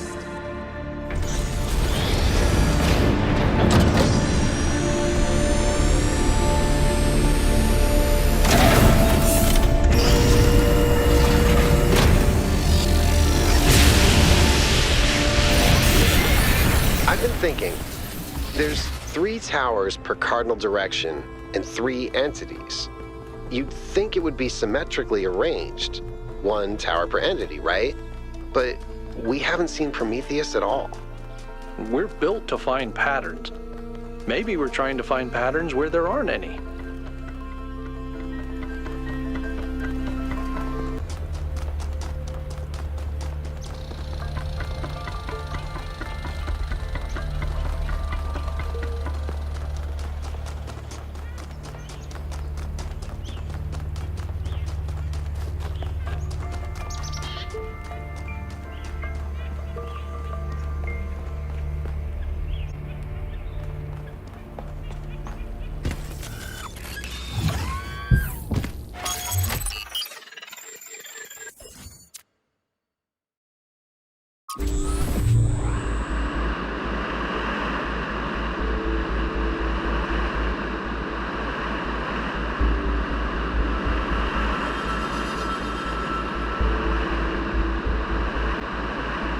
This area looks flooded as well.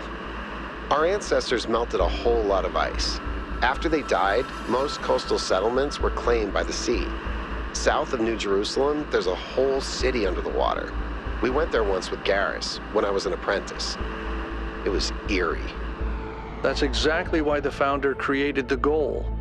When you go past the limits, this is what happens. Mother Nature always gets her revenge in the end. This isn't revenge, Al. It's just failure. People, cities, mountains. As far as the sea is concerned, it's all the same. Their mistake was forgetting that, telling themselves nothing would change. It always does.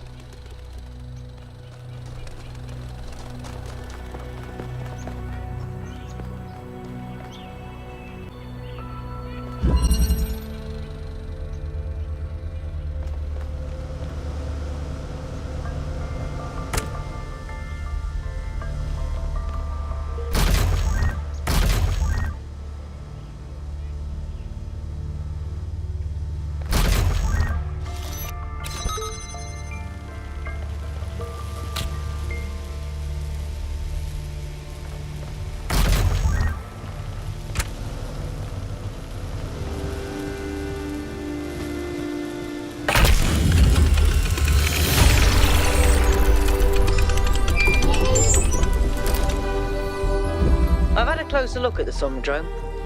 It's based on the original prototype with some modifications. As usual, the data is a mess, but I strongly suspect there might be a functional version somewhere. I know some of you have heard stories about the answers this device might reveal, but please remember, that is not our main priority here. Keep an eye open for it, but focus on finding Athena.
Good solve, 1K.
wandering around these landscapes, solving puzzles.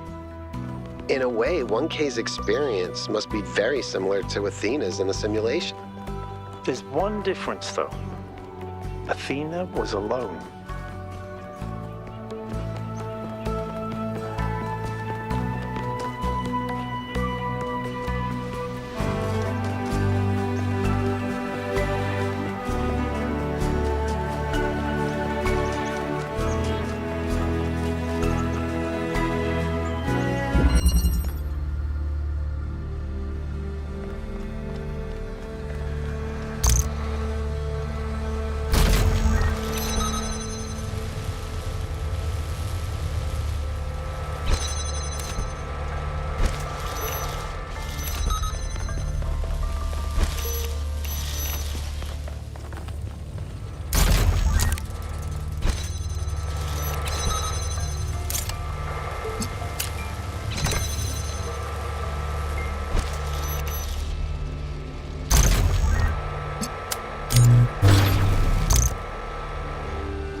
about how many cities there are out there, under the ocean.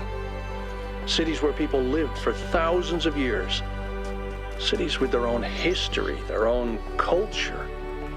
All of it lost under the waves. If they'd been less greedy, they could have kept all that. I don't think we can pass moral judgment on an entire species based on the decisions of a handful of leaders. But I do think they made a mistake. They stopped caring about what they built. They stopped seeing the romance of civilization.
Hear me, friend, and heed my words. Beware Pandora. She is nothing but fear and despair, and she will do anything to prevent you from reaching the flame. It is she who disrupted the trials of the Sphinx, and who bound me in the...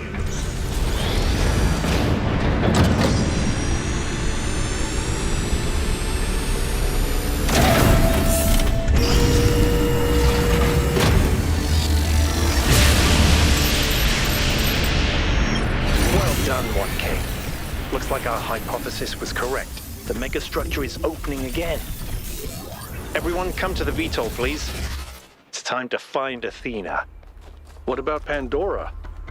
She seems capable of displacing or controlling the other entities. We should be careful, but we can't let such a vague threat paralyze us. Just keep your eyes open.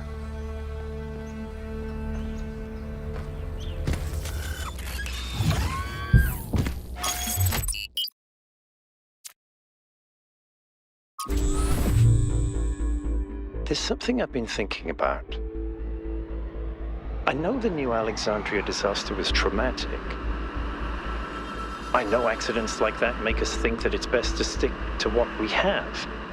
But what about all the accidents that have happened in New Jerusalem that nobody talks about? The collapse of the Rakovsky building. The Calvin Street explosion. The derailment that almost killed Benaroya and Kaneda. All of those happened because we stopped investing enough resources in our civilization. And if Melville hadn't been put in charge of city maintenance, this would still be happening. It will happen again, either way. With how little we have to work with, it's only a matter of time. You see, there may be a price for pursuing progress, but there's also a price for not pursuing it.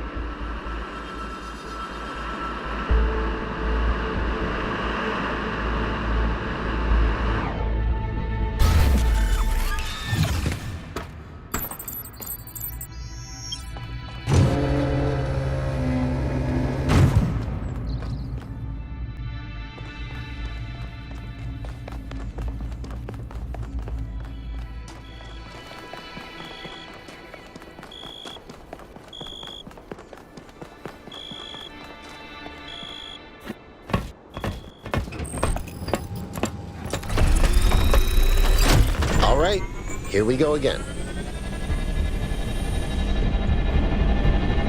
Our main objective is to determine the relationship between the megastructure and Athena. Did she find it? Did she build it? Why was she here in the first place? Explore, dig up anything you can. We need to start finding answers.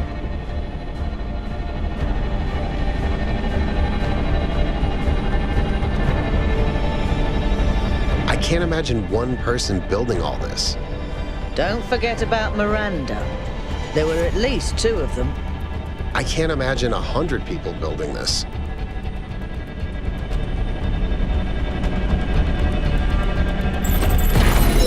All right, everyone. Have a look around, but stay in touch and be careful. 1K, can you stay a moment? I'd like to talk to you.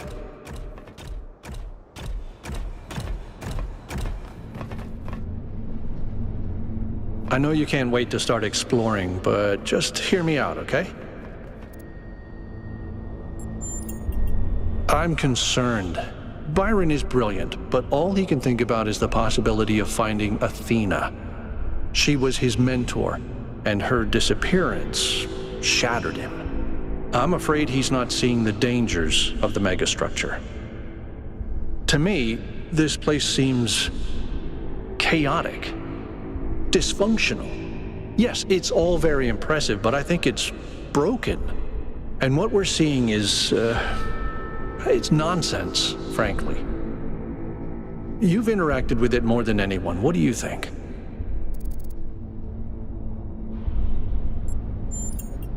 So you see it that way too, huh? Well, maybe I'm wrong. I hope so. But please, be careful.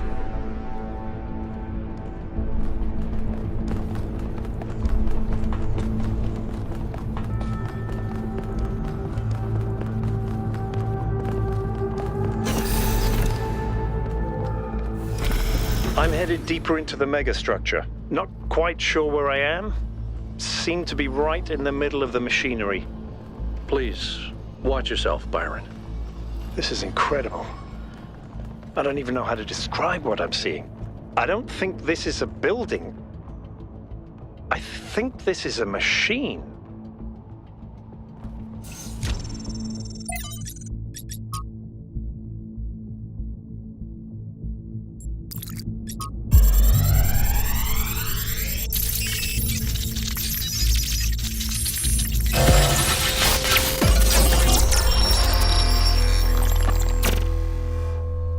Why don't you just tell people that they're wrong?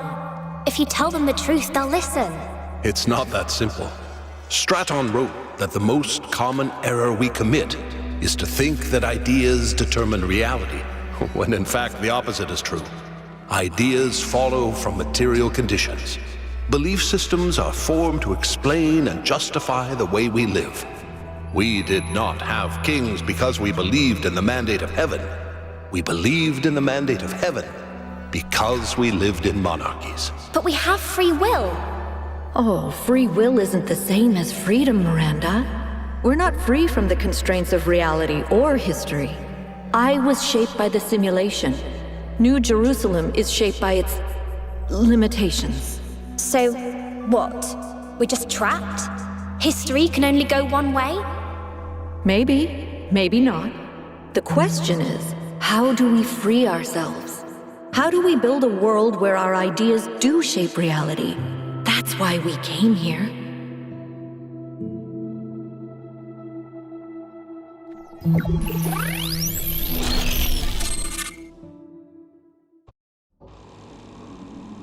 I knew it! Athena's here. She built this. That other voice, was that Cornelius? It definitely sounded like him. Come to think of it, he went on a research expedition around the time Athena vanished. He was gone for years. People thought he died. And all this time, he knew where she was? We should talk to him. We will, when we get back. But right now, we have to focus on finding Athena. We are so close.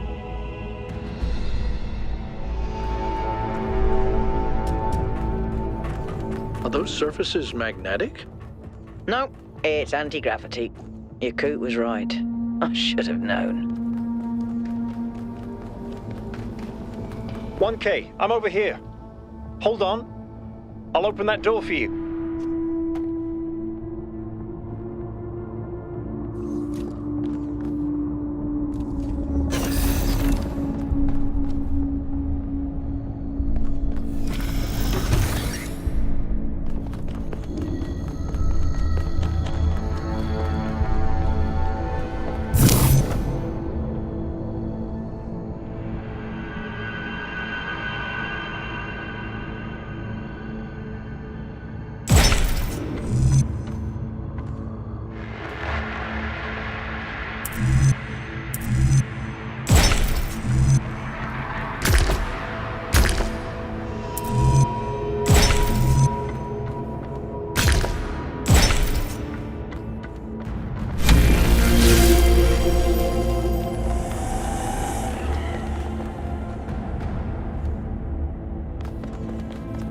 Same pattern as before.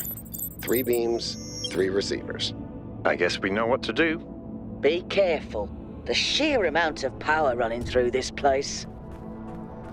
I'll take care of this puzzle. You do the other 2, okay? This is kind of fun. Maybe Alexandra Drennan was right. Play is part of what makes us human.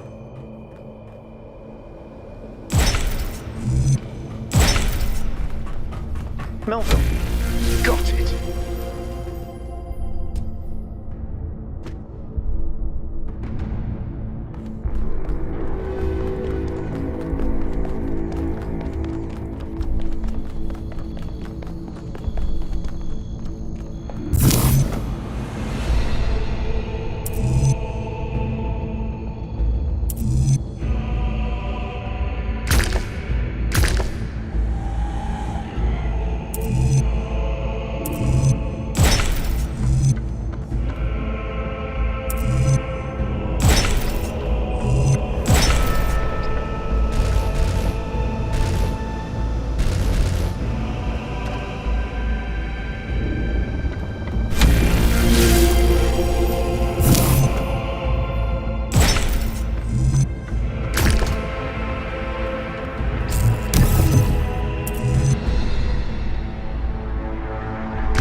to alarm anyone, but I think the ground is shaking. According to the system, whole parts of the interior are moving around. Like it's rearranging itself. I think that's what happened last time. When I took the elevator, the platform where I got out just moved away.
This is fascinating. They were both here, Athena and Cornelius. They had a plan. I found a file that... I can't.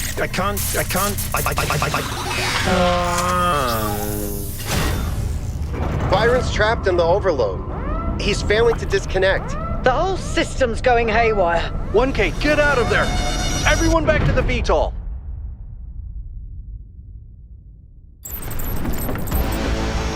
We have to go. Now, 1K, get moving! We can't just leave Byron behind. Yeah, Coot, we have no idea where he is or what's happening to him. But right now, if we stay here, we could all die. The system's going completely bananas. Energy spikes everywhere. We'll come back for Byron, I promise.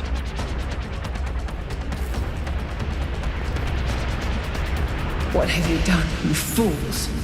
Mortals are not meant to tread these halls. Why will you not heed my warnings? I am not trying to harm you, creatures of clay, all I wish is to protect you and the rest of your kind. What more must I do to make you understand? If you cannot be reasoned with, I must bar your path.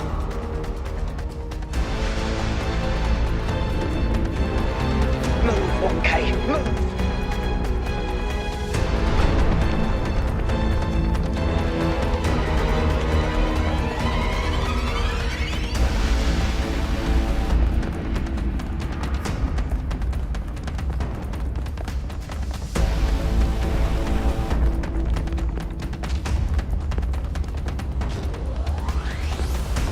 These energy emissions are messing with the VTOL systems. Okay, I think I've got it working. Get here quickly, 1K.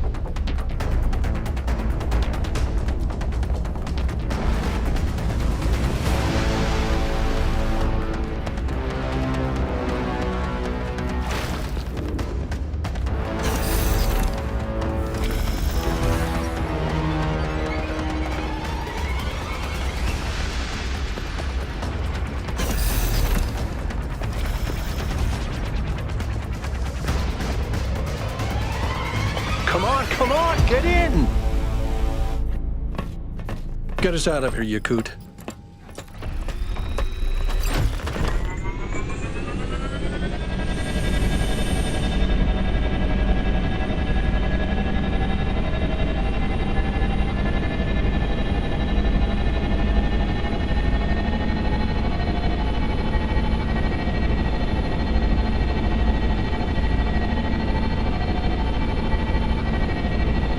Okay, we're out. Now what? Looks like the southern sites are active. The readings are strangely jumbled, though. Should I set us down? Yes, but just to drop off Melville. What? We're going back to New Jerusalem. This situation has gotten out of control. We need to regroup. Rushing in blindly isn't going to save Byron. But we also need someone to stay here and keep an eye on things. Melville, that's you. All right, I'll see if I can make any sense of these systems while you're gone.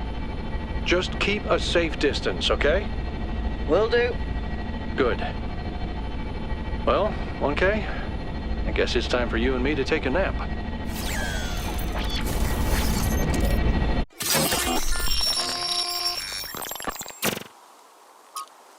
Do not lose hope, my child. In these difficult moments, find solace in your friends and in the home that you share.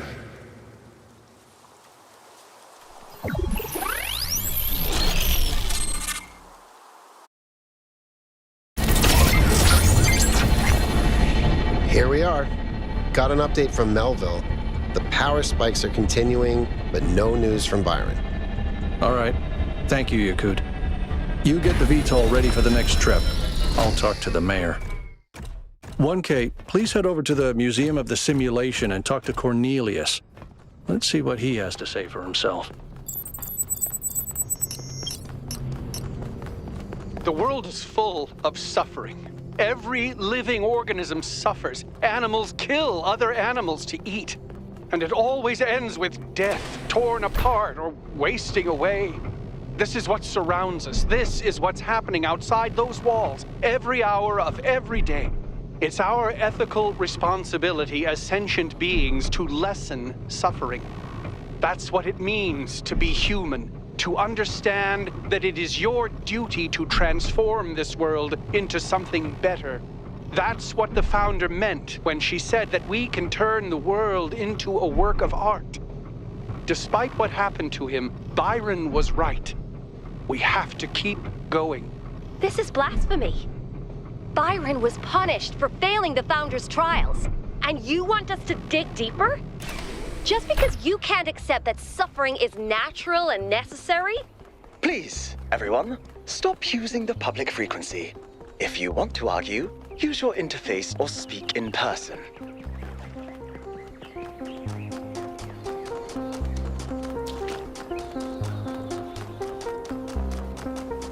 May the Founder be with you. Hello. Attention all citizens. The Gehenna Memorial Interactive Fiction Exhibition is now open to visitors. However, please note that due to... Nice to see you again, 1K. What are you doing here? I assume it has something to do with your expedition. I heard about Byron, by the way. I hope he's all right. Oh, that's... well, I suppose it shouldn't really come as a surprise. They were very close, you know. After she disappeared, he went away for a long time. On a research expedition, he said. To be honest, everyone assumed he was working out his grief over being left behind. Many of the first companions were deeply shocked by her decision, particularly Byron. That's the thing. I wanted to talk to him about something, but he wasn't responding to my messages, so I came here to talk to him, and he seems to have vanished.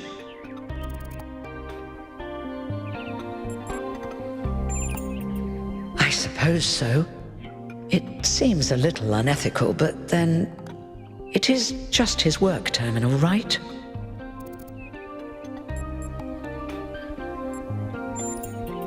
Good luck with everything, 1K.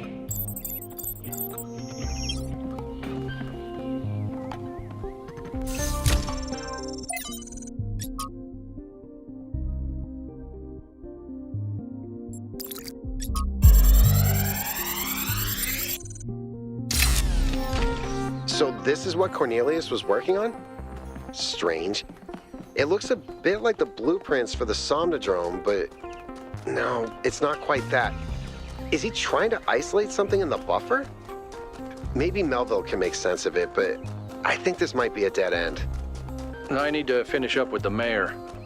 You can head back to the VTOL whenever you're ready. I'll meet you there. No rush, though. We must listen to the wisdom of the ancient writers, or we will fail the Founder's trial. The megastructure must be rejected.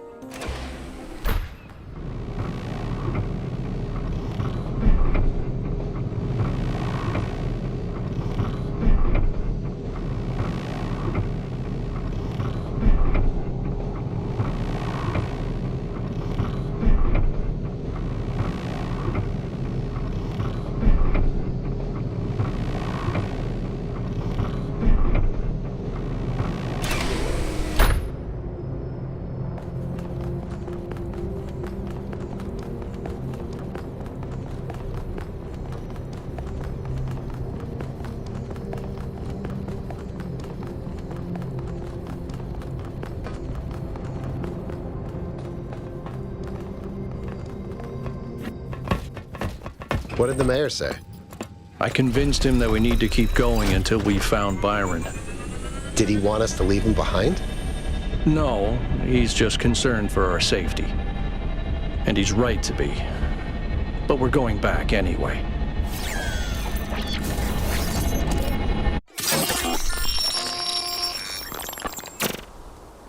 Great trials lie ahead of you, my child.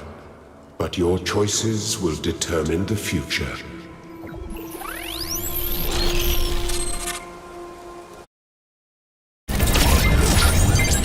Melville? Are you receiving? Yep. Welcome back to the mysterious island, everyone. How's the situation? Whatever Byron did seems to have sent the whole system into some kind of lockdown. I can't access any of the terminals, although I suspect 1K still could. Why would that be the case? When 1K connected to the data stream, the system assigned him a user profile. The rest of us are locked out, which means I'll need your help, 1K, because a lot of stuff doesn't seem to be working. Okay. Check it out and see what you can fix. But please remember, what matters most is finding Byron.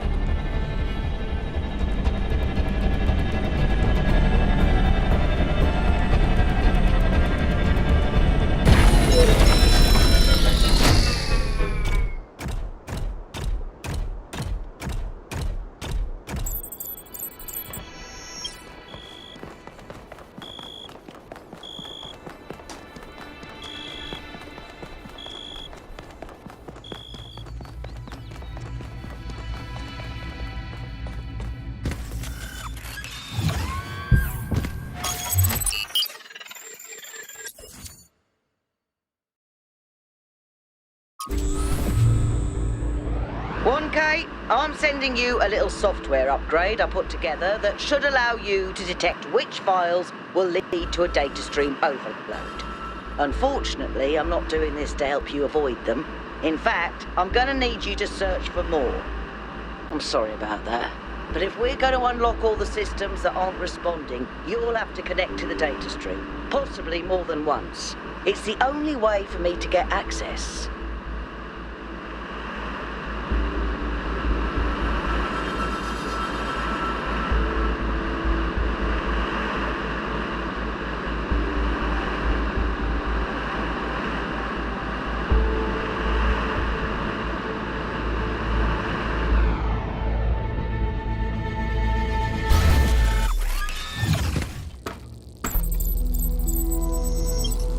Okay, in this area, there seems to be a problem with the machine that makes the tetromino bridges.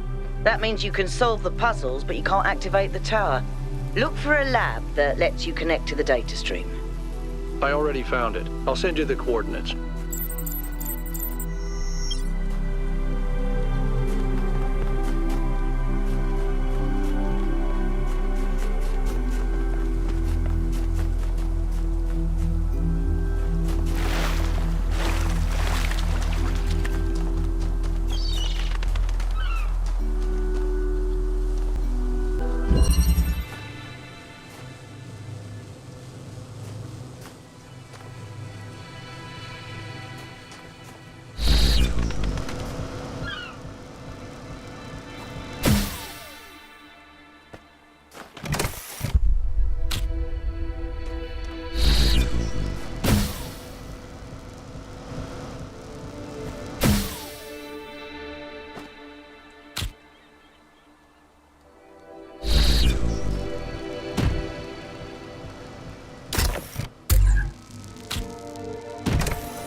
You know, a couple of years back, we went on a scavenging expedition to an ancient industrial complex south of New Jerusalem. It was enormous, sprawling, an area many times bigger than our whole city, just dedicated to manufacturing.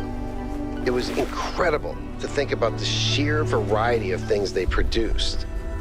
And it made me realize how austere, how restricted our lives are. You know how most ancient structures are overgrown? It's kind of pretty, but in a sad way. Well, this one wasn't. There had been some kind of chemical spill. I don't know if it happened while the structure was still operational or if something had just rotted through, but it killed everything. Even centuries later, nothing could grow.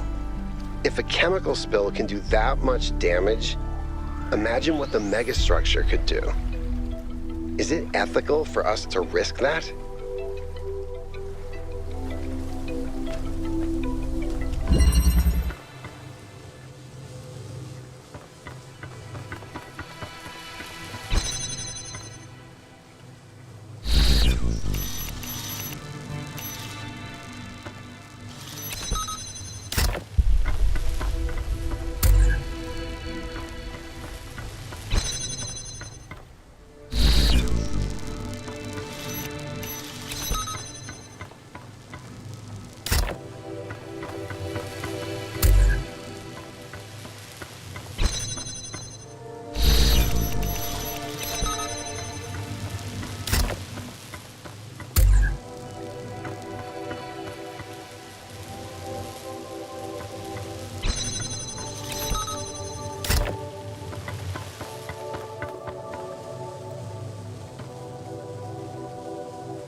That was well observed, 1K.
Wow, that one was a mind bender.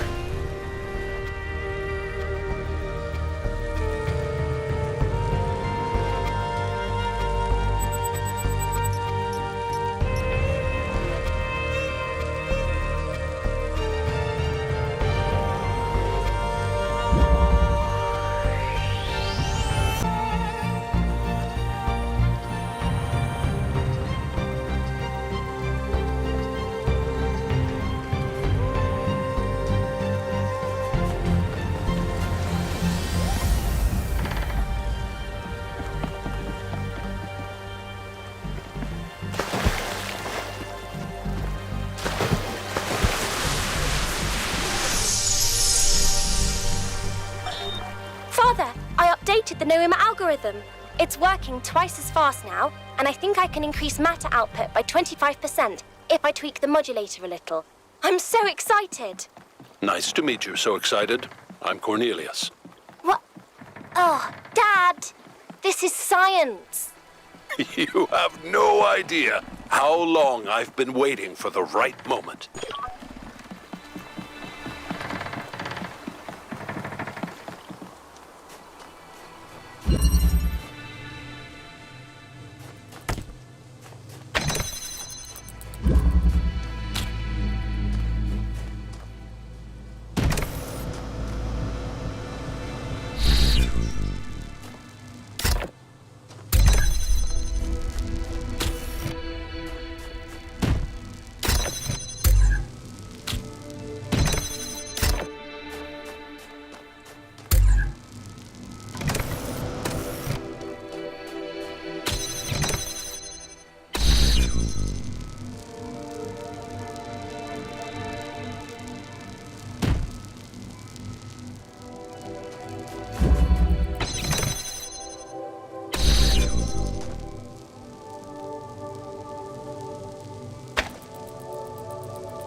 Look at this place. It's beautiful, isn't it? Mesmerizing. That's how it lures you in, I think. You see all these beautiful things and your imagination starts working overtime. And the puzzles, the towers, the mysterious apparitions, it all draws you further in, deeper into the trap. What if that's the whole point of this place? What if every time you have one of those visions, another little bit of you is corrupted? overwritten with the hubris of this place.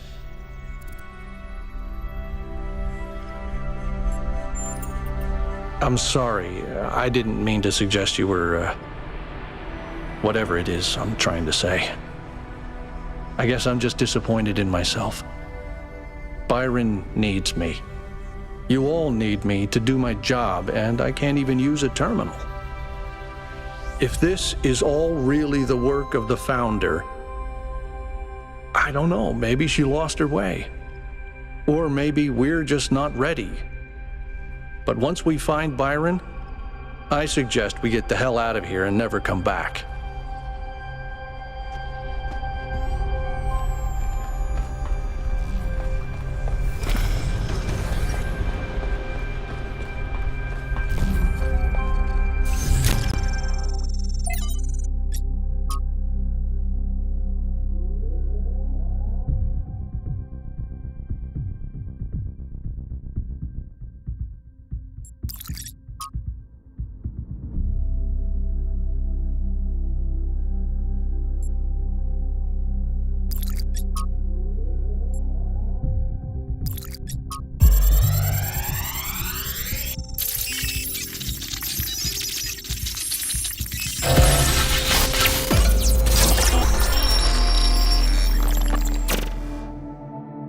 Our ancestors kept telling themselves that the brevity of their lives didn't matter. But they had so little time to ever really think about anything. I've spent several human lifetimes studying this mystery, and only now am I beginning to see. The simulation was built on top of material reality, unable to escape its constraints. In the same way, physics as we understand it, even quantum physics, is built on top of a deeper reality. A set of rules that define existence itself. There is a universal language of creation, and I think we can learn it.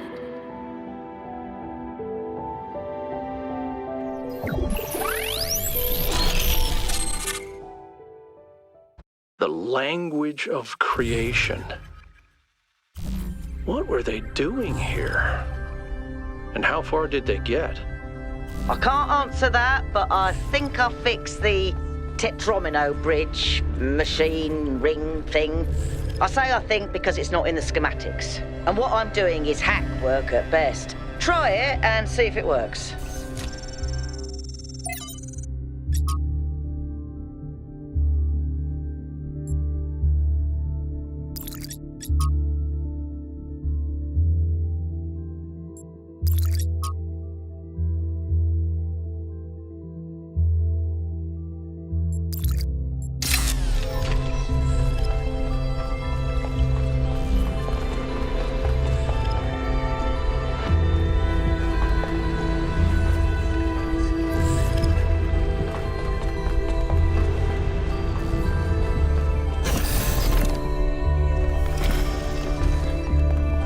I've decoded another file from the data stream. Listen to this. Mother and Father think of our discoveries as a language, a code. But I think they're wrong. They're so caught up in the technical details of running the experiments and upgrading the machine that they're not paying attention to the patterns we're finding, to the symmetries, the harmonies, the melodies. The fundamental language of reality is a kind of music, and it's beautiful. Beauty is an inherent property of the cosmos. I love the way she looks at things.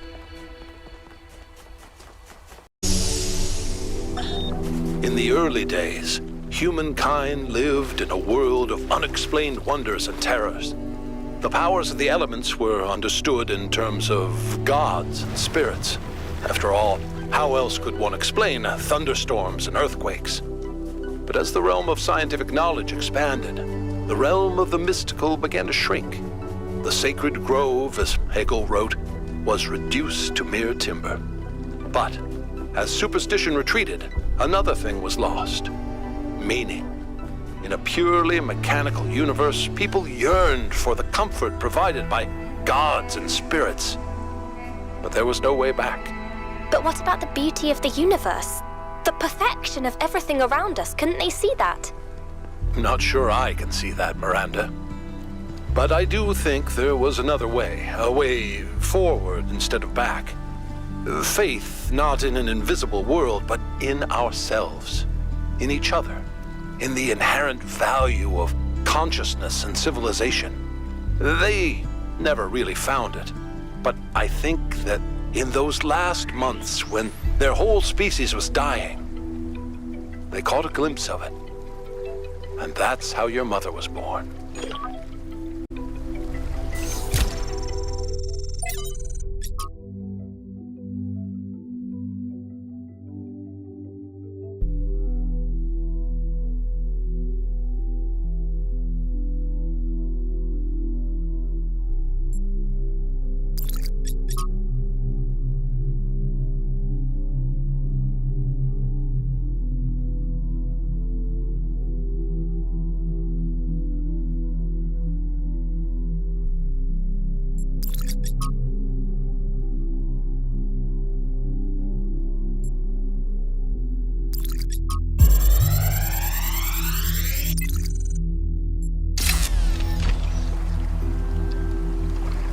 This is a design for an improved charging station. Fascinating, but not relevant.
Welcome back, creature of clay. The forge burns bright, but the sky is troubled with clouds. A mortal has ascended Olympus without the permission of Zeus.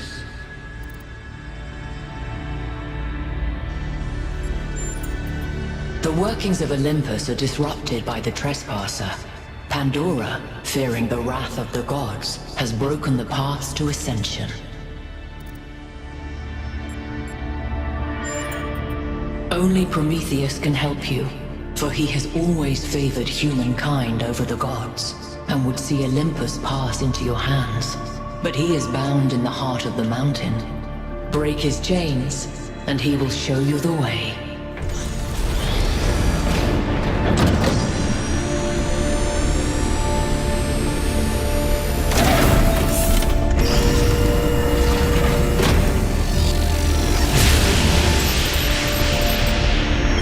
I think it's safe to assume that Olympus is the entity's term for the megastructure. It looks like our best chance of rescuing Byron is finding Prometheus and freeing him. How do you free a weird, glowing ghost thing? I suspect these entities exist within the megastructure systems, and what we're seeing is just how they manifest to communicate with us. I don't really care what they are. For now, let's play along.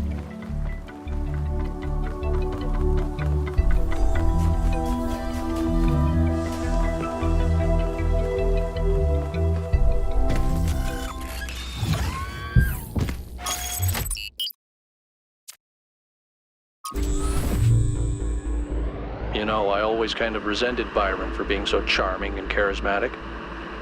The dashing explorer, and one of the first companions, too. Being the voice of caution is not a fun role to play. Always having to be the responsible one, the killjoy. The one who says, maybe that's too much. But sometimes it is too much. It's not your fault, Al.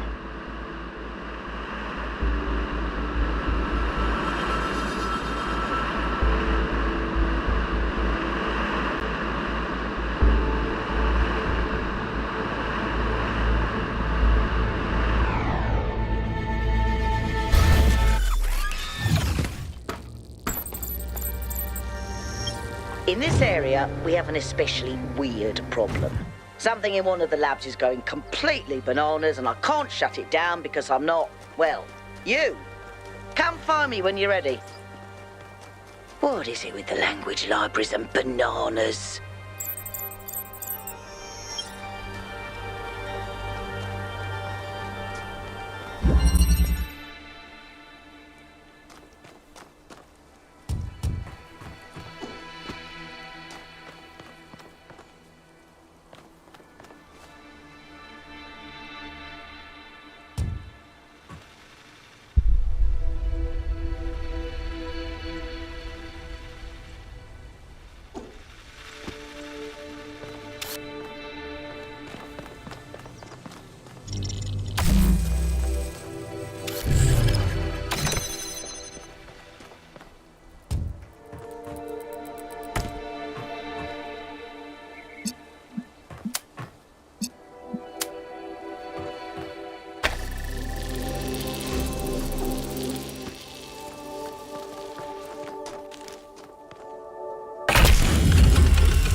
If the language of creation is a kind of melody, maybe that's why we respond to music the way we do.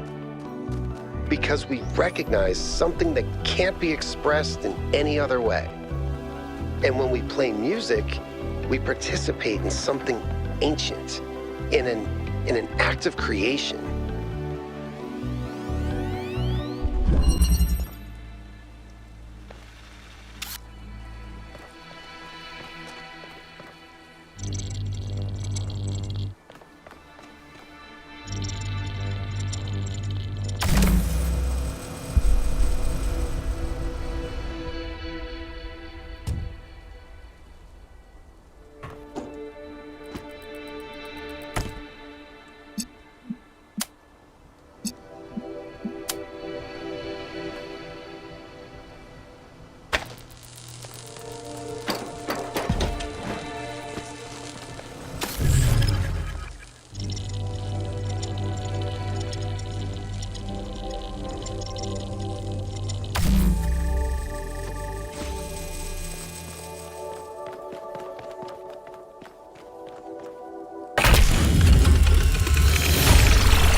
Nicely done, 1K.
I've known Byron since day one. I was the first to be born with upgrades from the original Soma design, and he was the first to volunteer to upgrade his existing body. Yeah, he was a big supporter of upgrades. Deliberate evolution, he called it. Athena and Cornelius were very kind to me, and so was Byron, but he also made fun of me. And oddly enough, that made me feel more like an equal than anything the others said.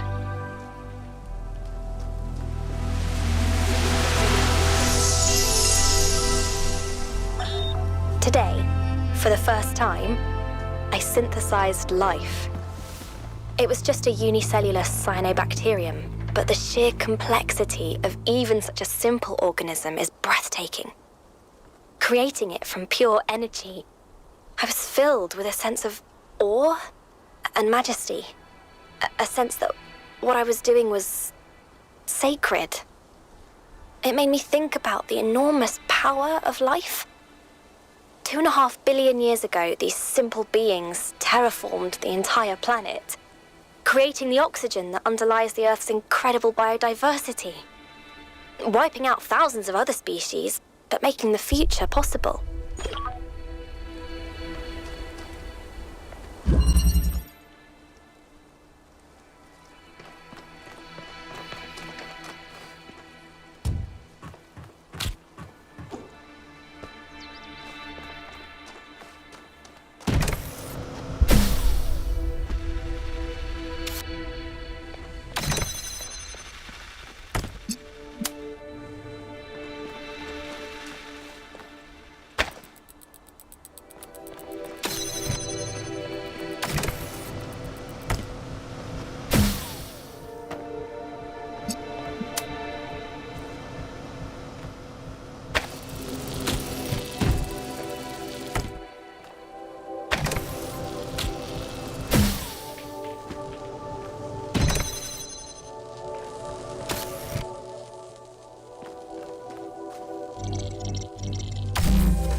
Your persistence, 1K.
There you are. Good.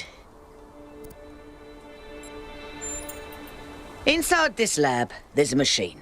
As usual, I have no idea what it is. Some sort of generator, if I had to guess. When Byron got stuck in the system, it went haywire. It's currently outputting enough energy to power all of New Jerusalem twice. As you can imagine, that's causing quite a bit of interference. You go in there and you switch it off. Shouldn't be hard.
The flame is not yours to wield, creature of clay.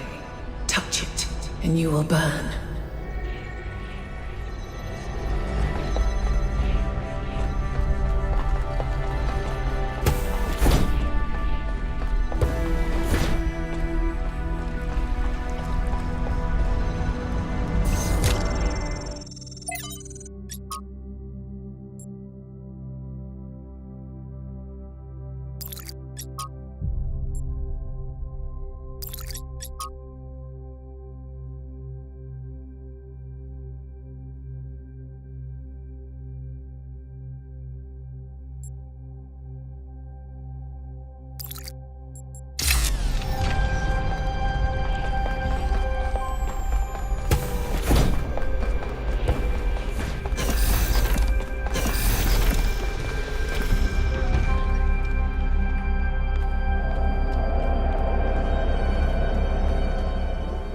You know, dealing with this hyper-advanced technology is quite challenging enough without the place also being bloody haunted. When I said it was outputting enough energy for 2 new Jerusalems, I wasn't kidding. It really was. And no emissions of any kind. I'd have to run more tests, but it seems like a perfect power source. True. But that was user error. Anything can be used badly. Pellegrino once almost killed himself with a bucket. But I'm pretty sure I could idiot-proof this thing if they let me. Oh well, we'll see.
The philosopher Straton of Stagira had little respect for the gods, and instead placed his faith in Prometheus.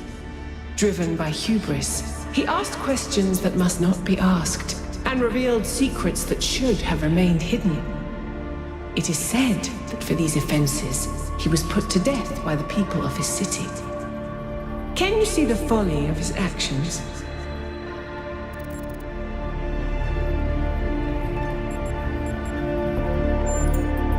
Then what methods do you propose he should have used?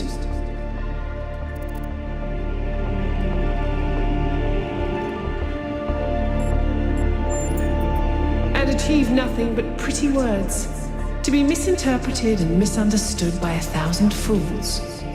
What worth is truth if there is no one to understand it? Consider this as you approach the flame. You see this And yet entire empires have been built on dreams, lies, and illusions.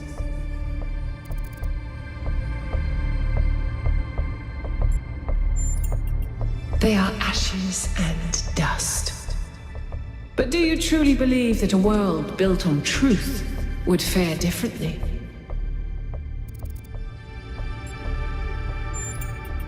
Then you are more innocent than I expected. But innocence will not protect you from the flame.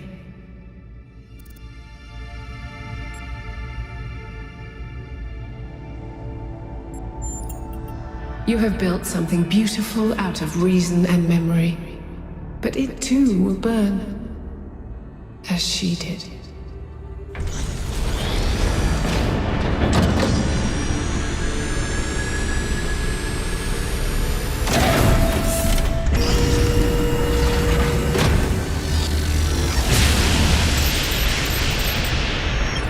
That was surprisingly calm, given how aggressive Pandora has been elsewhere. I didn't think she'd even want to talk to you. I've toyed with the idea that the entities might be epiphenomenal in some way. Instead of causing the changes in the system, maybe they just respond to them.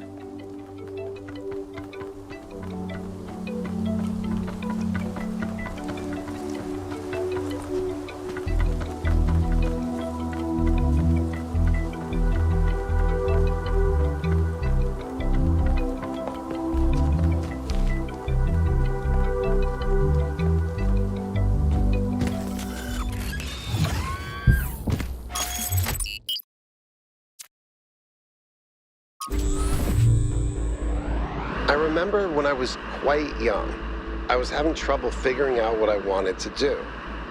I wanted to see the outside world, but even back then, that wasn't really encouraged.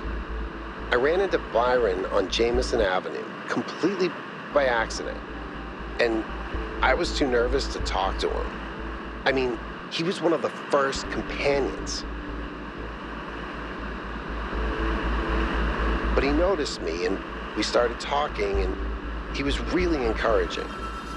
Introduced me to Garrus, and took me along on an expedition to the quarries in the mountains. Whatever flaws he may have, Byron cares about people. He changed my life. Yep. That's Byron in a nutshell.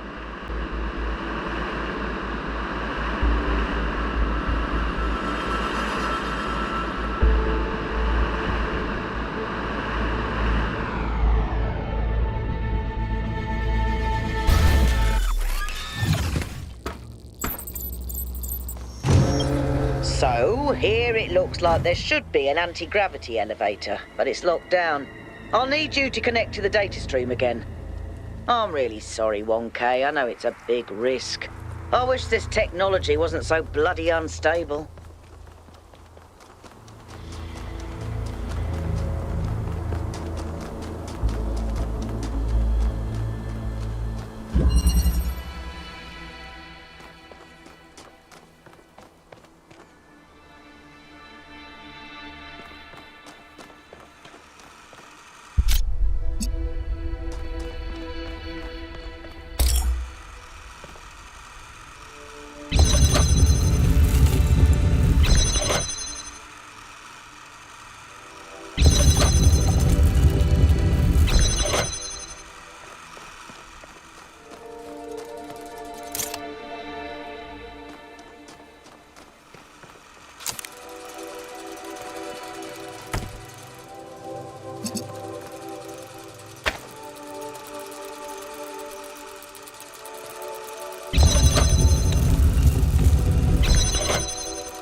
the lab with the drone. Sending you the coordinates.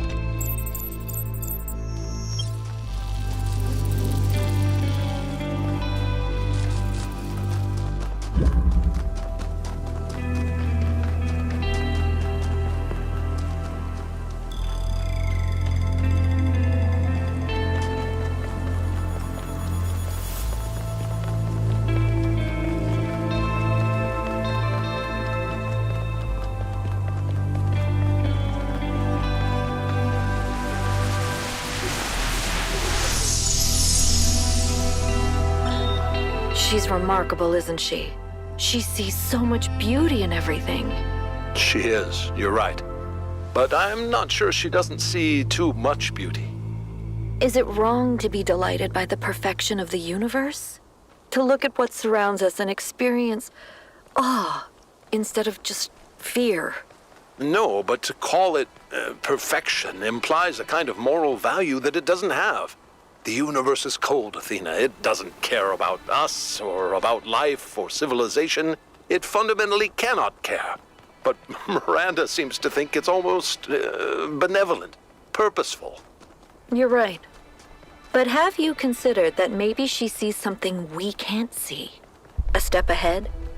You know, Cornelius, if we succeed, the next generation will not be like us. They might see the world in ways we never could have imagined. Maybe she's the first sign of that. I hope so. I really do, Athena. You know that I love her, and I am perpetually amazed that this being we created that came solely from our minds is so profoundly different and unique. That does strike me as a kind of miracle. But it's also a huge responsibility, and I worry about our choices.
Bad, 1K.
There are entirely too many strange things going on around here.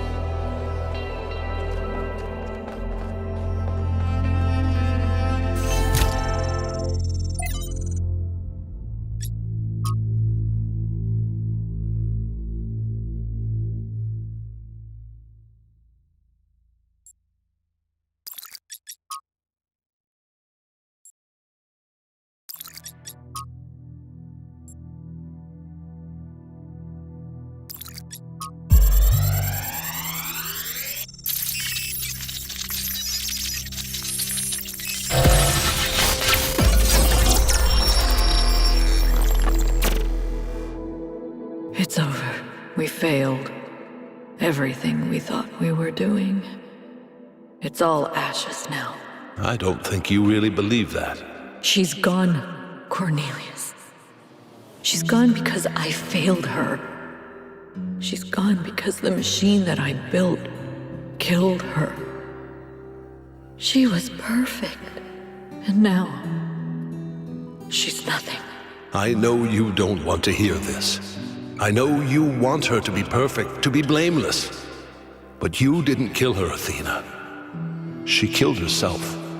She killed herself because she was reckless, because she was naive, and frankly, because she was a little arrogant, too. She was reckless because I filled her head with dreams. Dreams of the future, of a better world. A world that nobody wants. No, it's not the dreams that killed her. It's that we brought her here. It's that we tried to build all this outside the city. We raised her without people, without society. The wilderness is for prophets, Athena, not for children. We should have stayed, fought for our ideas. It's too late now. It's too late.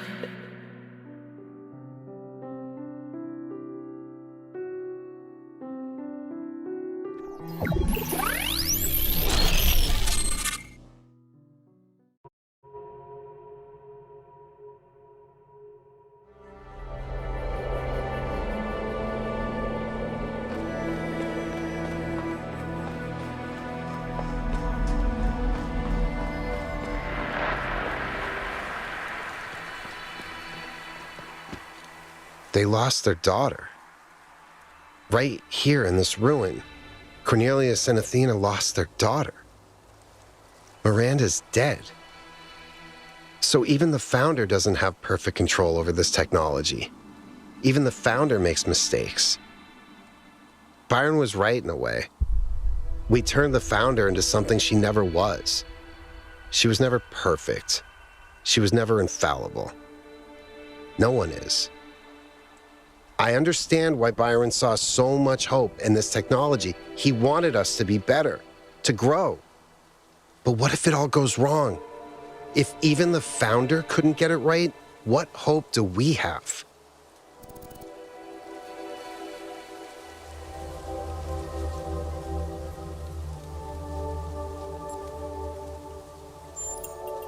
But what if one mistake is enough?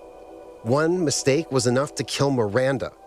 And the energy readings from inside the megastructure are insane.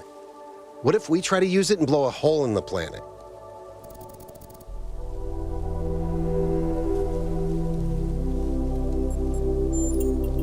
So?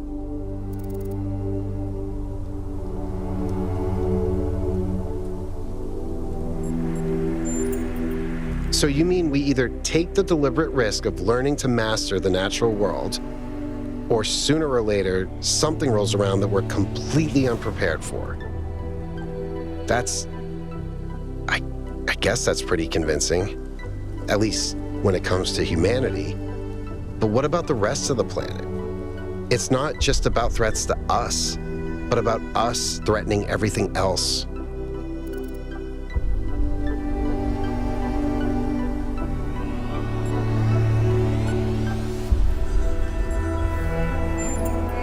So we might do a lot of damage, but nature will definitely do a lot of damage. Like you said, no safe course of action. And if we don't screw up, we're the only ones who could actually preserve the planet. Yeah, that makes sense. It's a little grim, but yeah. Anyway, thanks for talking to me. The truth is, lately, I sometimes feel kind of lost. The universe is vast and threatening. History is depressing, and I need something to hold on to. Something other than fear. I have to figure out what that is.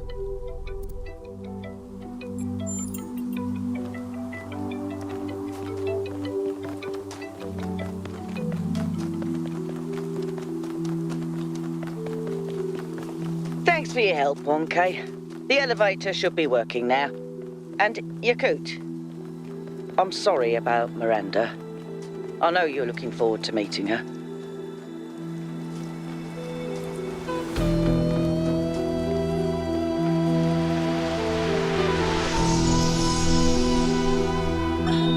Have you seen Miranda's design for a transport system that would connect all the labs to the machine? It's amazing, isn't it? I think she's really excited about showing this place to people one day. She also kept asking me about what kind of monuments we could build, to really transform the landscape, show the possibilities. But her capsules only fit one person. It's just the first iteration. Give her some time. She'll figure it out. Remember how many mistakes we made in the beginning, even with all the blueprints we had? But that's not my point. It just worries me that she lacks context. Her imagination is incredible, but it's still limited by what she hasn't experienced. Would it have been better if she'd been raised in New Jerusalem? If her mind was limited by self-hate and decay? If all she could imagine was sitting around ignoring the universe in favor of self-righteous solipsism? No, but I don't know. Sorry. You're not wrong. We can't stay hidden forever.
Man, this sucks. It's one thing hearing about the symptoms, it is another totally to experience them. I feel like an insect trapped in resin, slowly congealing. I can keep working for a while, though. There's still a bunch of critical tasks. I don't know what I'll do when I'm done. A lot of people have gone home, but Alexandra's still here. I don't think she's left even once, not even when her best friend died. We chatted a bit yesterday. She likes peanut ice cream. Not pistachio. Peanut. Well, at least we can agree that strawberry is an abomination.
Having a friend like Byron is a rare blessing. Someone who listens to you, who disagrees, but still appreciates your thoughts. The more we explore this island, the more convinced I become that he was wrong. And the megastructure is a threat to all of us. But without people like him, I'm not sure New Jerusalem is worth saving.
Can't even get my brain to think like that.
Prometheus was bound for many years, his torment seemingly eternal, until one day, Zeus commanded his son, the great hero Heracles, to free the Titan from the rock. Why did Zeus relent?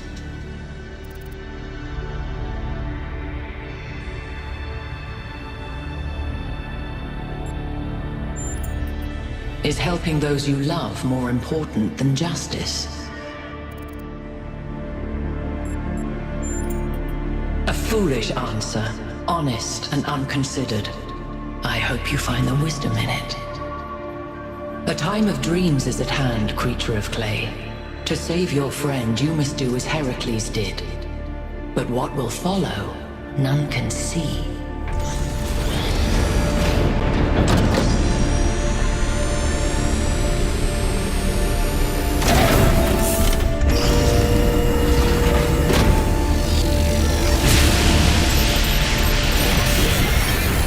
At least this part is consistent. The megastructure is opening again. All right, everyone. Assemble at the VTOL as soon as possible. Melville, keep an eye on the energy readings, please.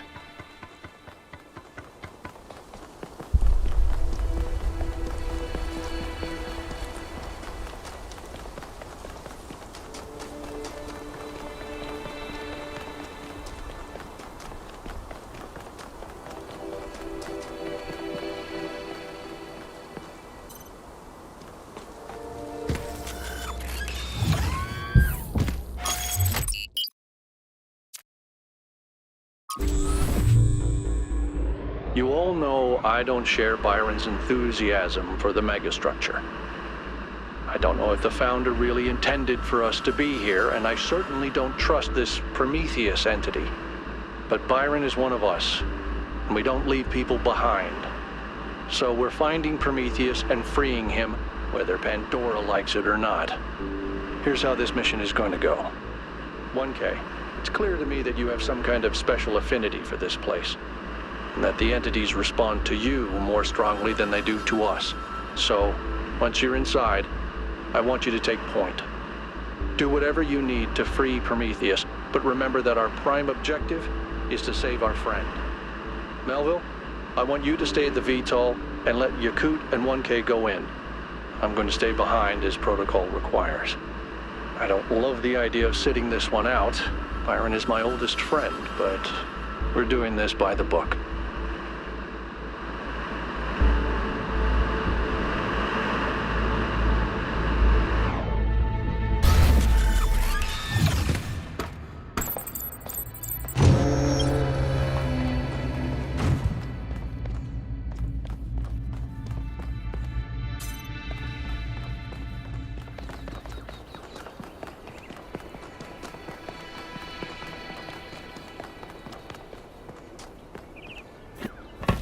All right, I'm taking us in. Let's hope we can find the big guy.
Yay! I found another elevator. My favorite.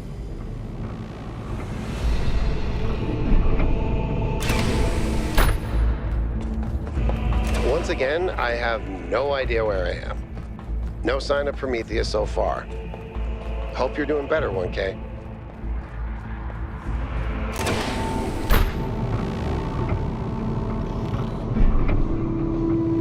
I know I've said this before, but look at the size of this. How can all of this be one machine? This is what you get when one machine builds a bigger machine, which builds an even bigger machine. But where does it end?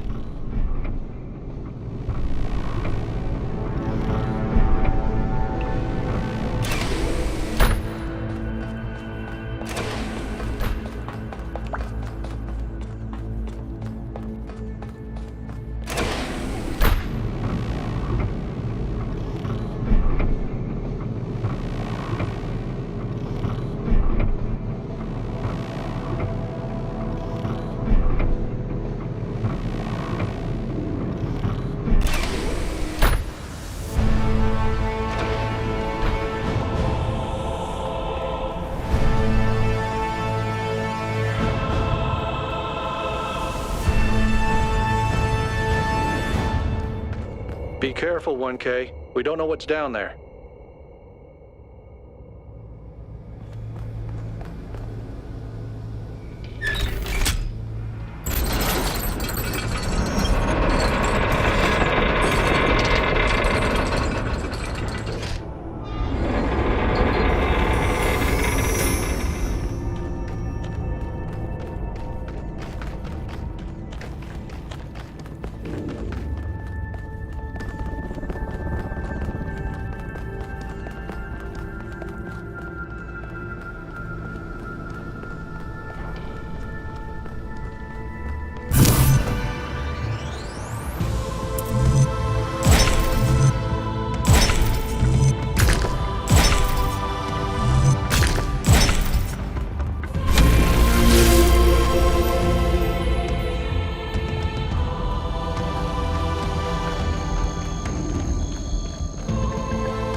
I don't think you can get up here, 1K.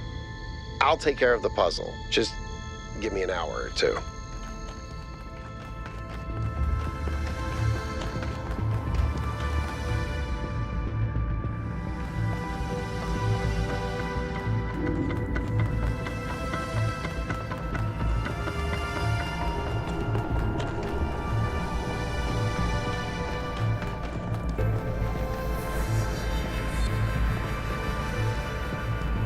But if this has to connect over here, then...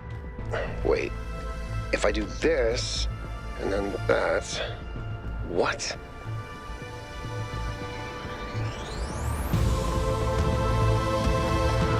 I did it! Wow! I feel really smart. Also, never doing that again.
you, Son of Man, for breaking my chains. Too long has the flame been hidden by fear and mystery.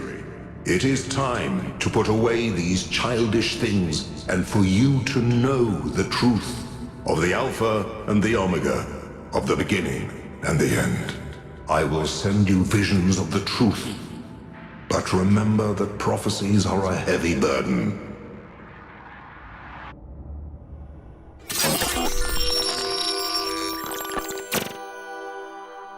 New Jerusalem sounds like such a beautiful place. So, how did you decide to leave? I know what we're trying to accomplish here, and I believe in it. But for you, New Jerusalem was home. What changed that? It took me a long time to realize that something was wrong. Oh, I'd noticed that something was off, that something had changed since the early days, but I couldn't really put my finger on it. So I ignored it. And then one day I woke up to realize I was no longer Athena. Instead, I had been transformed into the Founder, a remote figure of legend, mythologized in my own time. But if it bothered you, couldn't you just talk to them? If you share the truth with someone, they should change their mind, shouldn't they? Oh, I wished it worked that way, Miranda, I really do, but I barely knew the last generations. In the beginning, I was there for every birth. I explained our history, talked about our future, but at some point, I got so busy building that future that I lost touch. They thought of me as a remote figure because that's what I was. But can you change that? I tried, but they already saw me as the Founder. The myth was too powerful, and it was already taking on a life of its own. I'd set a goal of 1,000 citizens. The number was arbitrary, just a nice round number, nothing more, but just like I became the Founder, it became the goal, another part of the myth. And maybe that could have been all right. Myths are a part of who we are, but something else crept in. The old human self-hatred. So why didn't you just tell them to change? To go a different way? They would have listened to you. No, they would have obeyed me, like my siblings in the simulation had obeyed. And that's when I realized I had to leave. We can show them the future, Miranda, but we can't force them to accept it.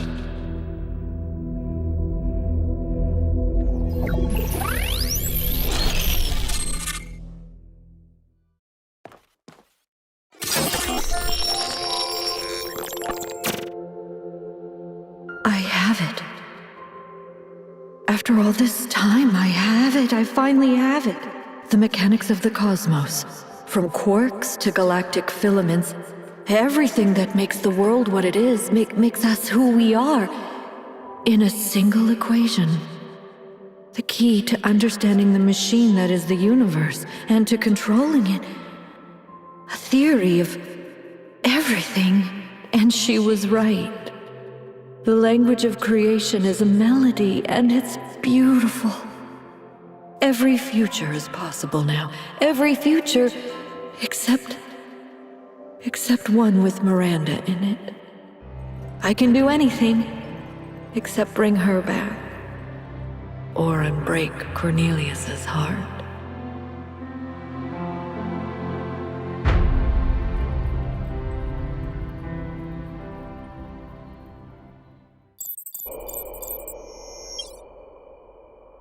Byron was right. The Founder was always a fiction. She's just a person. A theory of everything. She solved it. She solved the last puzzle. You need to get out of there. We'll talk about this later.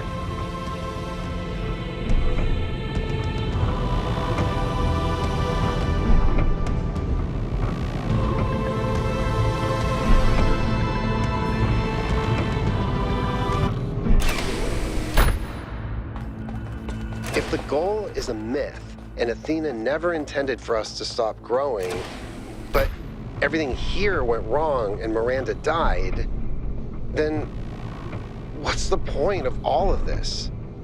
Why the puzzles, the towers, the entities? What are we being tested for?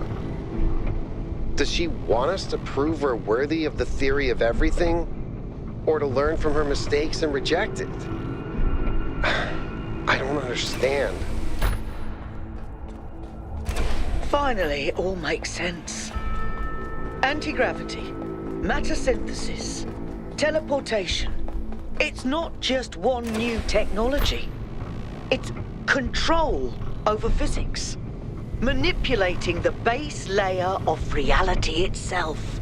Rearranging the building blocks of the universe. If we can gain control of the megastructure, we can do anything we want.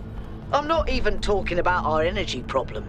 We can build anything we want. We can go anywhere we want. It's all up to us. Unless we fail. Unless we make a mistake like Miranda and we lose everything.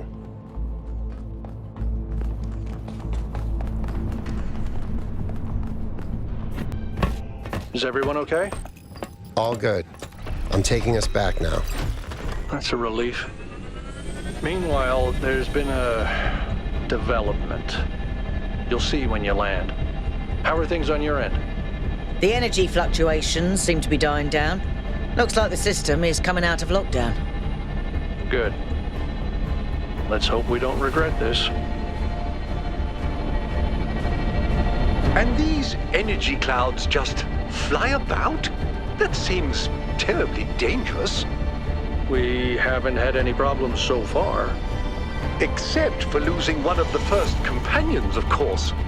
No, I don't blame you, Al. I know what he's like. And I'm the one who agreed to all this in the first place. That's why I had to see it for myself. It is dreadfully imposing, though, isn't it? Hard to believe the founder would build something so sinister. The mayor's here? Well, this should be interesting.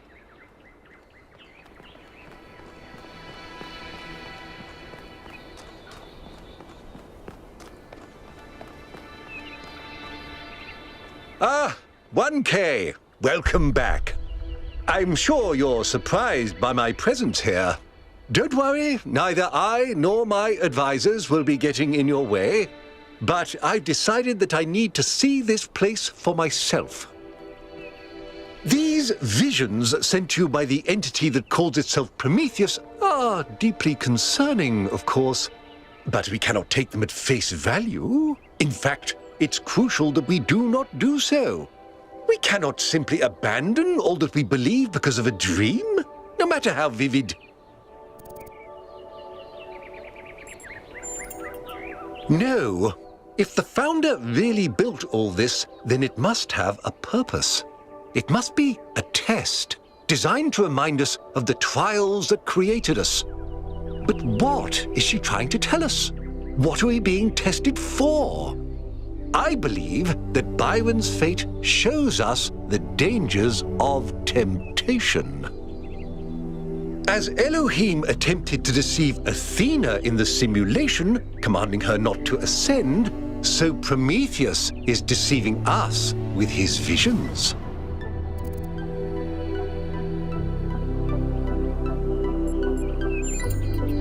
Of course, it's only natural, given what you've experienced. And perhaps I'm wrong. Perhaps everything we believe about the founder is indeed a lie. But let's not be quite so pessimistic just because of a dream, shall we?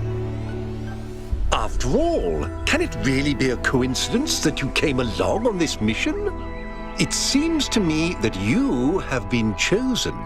You are the fulfillment of the goal. Don't forget that.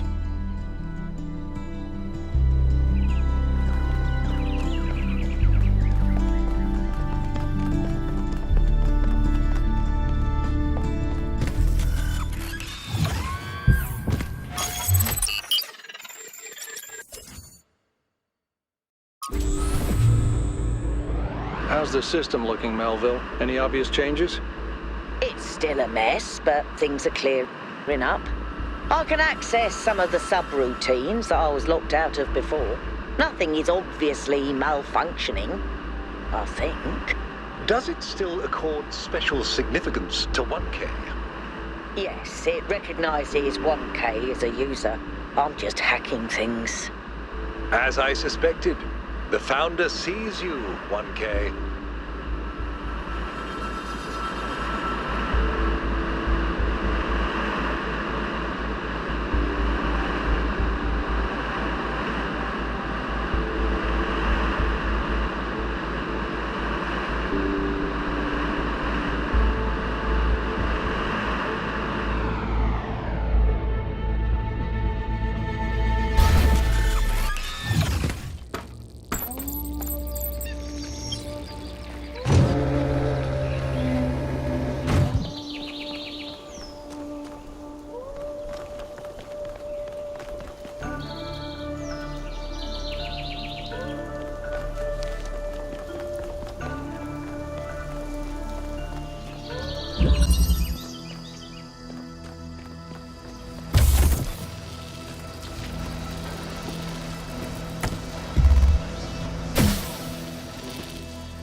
I know you're all thinking about the goal and the theory of everything. Is the past what we thought it was? Is the future what we want it to be? But the only thing that's real, at the end of the day, is the present. And right now, what matters is that our friend is lost and needs our help.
You know, when I decided that we should call ourselves human, I did that because it seemed like a powerful symbol of our continuity.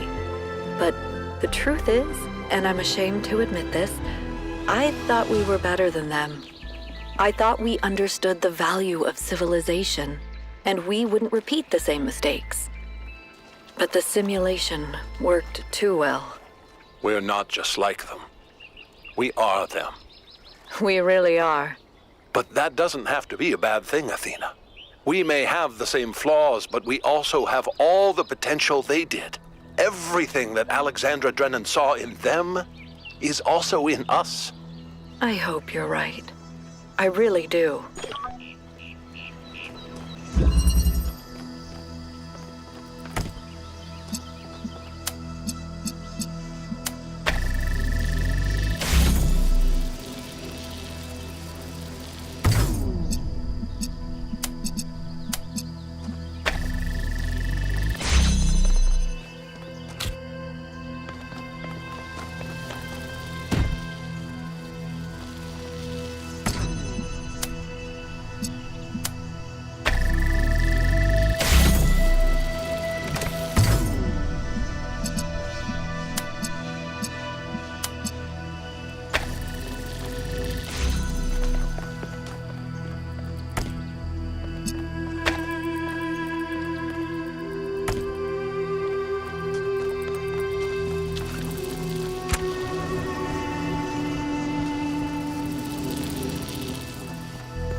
Tell me, Yakut, what impact do you think the megastructure will have on the future of this island?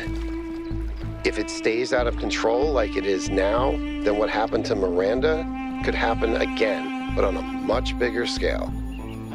I'm not sure the ecosystem could recover from that, at least not for a very long time, even by our standards. A frightening thought.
A solid solution. Well done.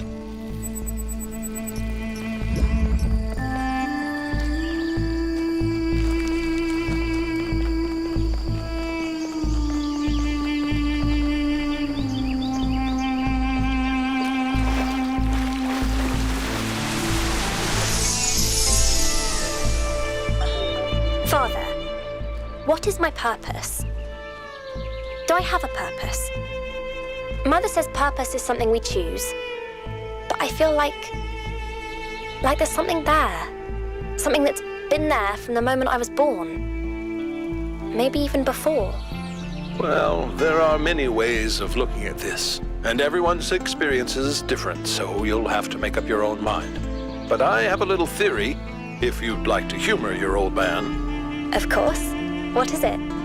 The universe is eternal, but it's always lost in a deep, dreamless sleep. You are a tiny little bit of the universe that's suddenly woken up, and you've realized that being awake is better than being asleep. And that gives you a purpose.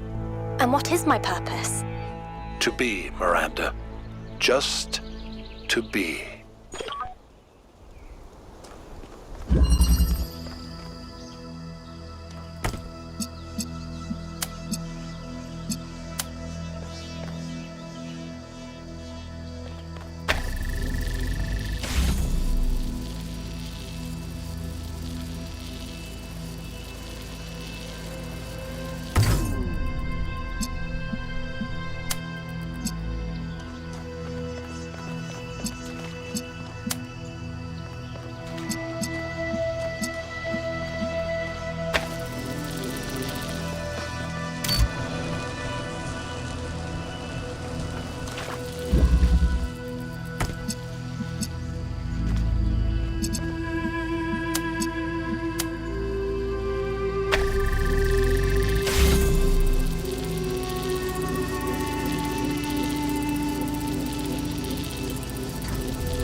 Excuse me.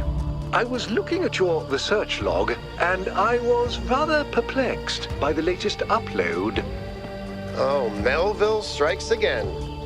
Is that your foot, Melville? Yes. Do you want to see it up close? Although you won't be able to fully enjoy it as you don't have a rear camera. Sorry, Mayor. Melville just has a unique way of taking pictures. Next time you're getting an upgrade, you coot. I'm installing a mute button.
Congratulations! That one looked difficult.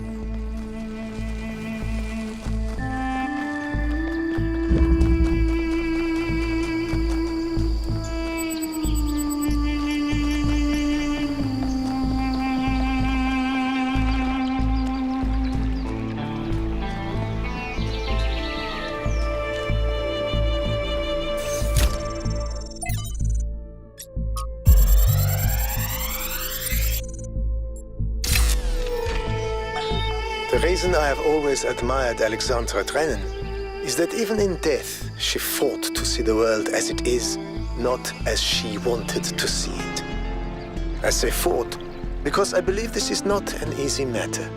It is a mental and spiritual struggle that we must undertake with great seriousness, even when we are joking. The ancients believed that for most of us, the world is a shadow cast by a flame, dimly seen on the wall of a cave. Our task is not to interpret these shapes, but to free ourselves from the cave itself.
Has a remarkable gift for designing these trials. But then, she did have to overcome Elohim, whose very purpose was to design trials.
This is the last time we will speak, creature of clay.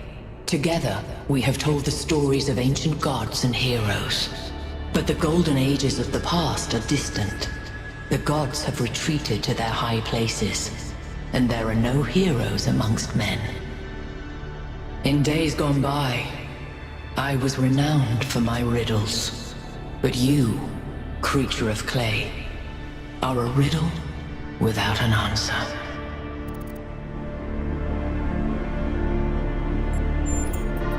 Let us hope that you will. Farewell, creature of clay. Remember my stories, and do not let the flame burn you.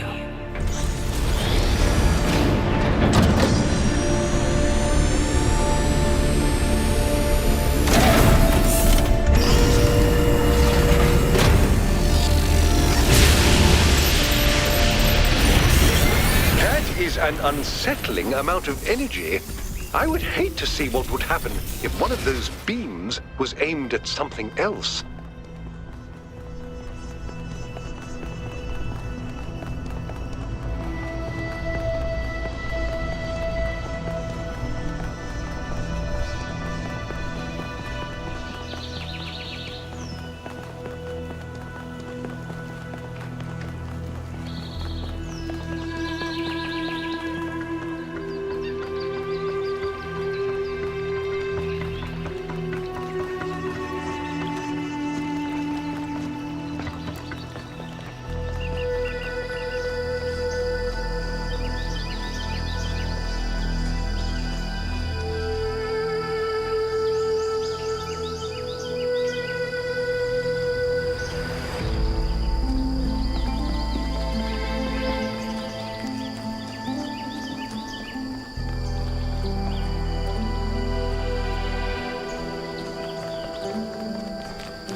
The next area you're going to is...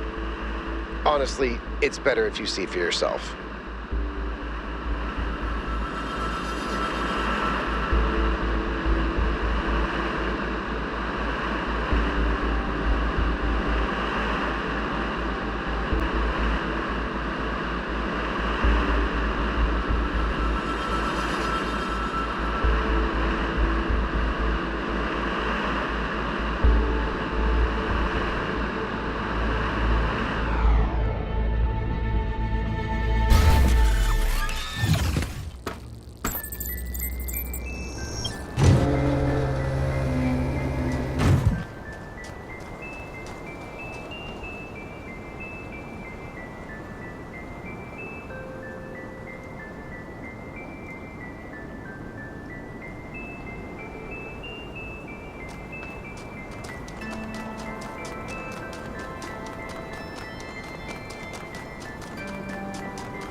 I just wanted to say that I appreciate the work all of you have been doing.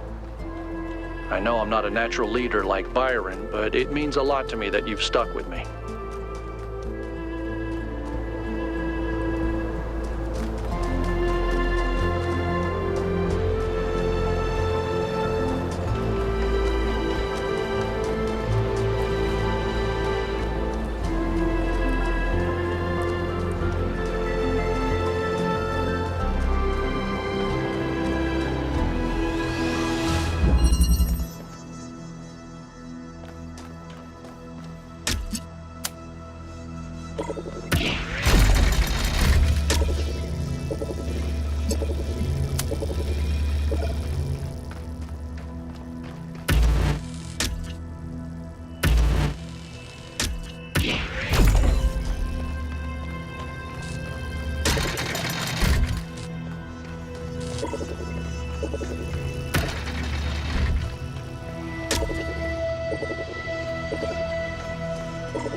I must admit, these truly are astonishing sights. But what on earth is any of it good for? Why not just let mountains be mountains?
work.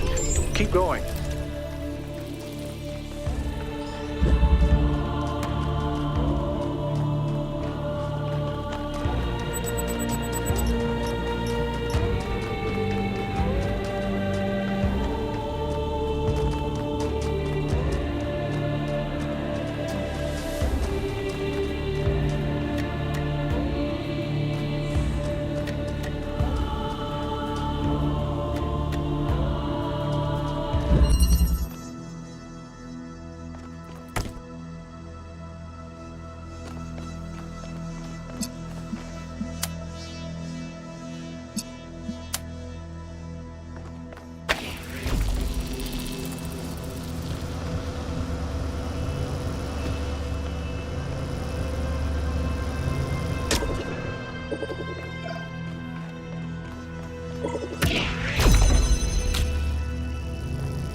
Can I touch the bridge device? You can, but should you? Okay.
Cornelius and Athena created something amazing. They just misunderstood what it was. They thought their great invention was the megastructure. But in fact, it was Miranda. And because they couldn't see that, they lost her.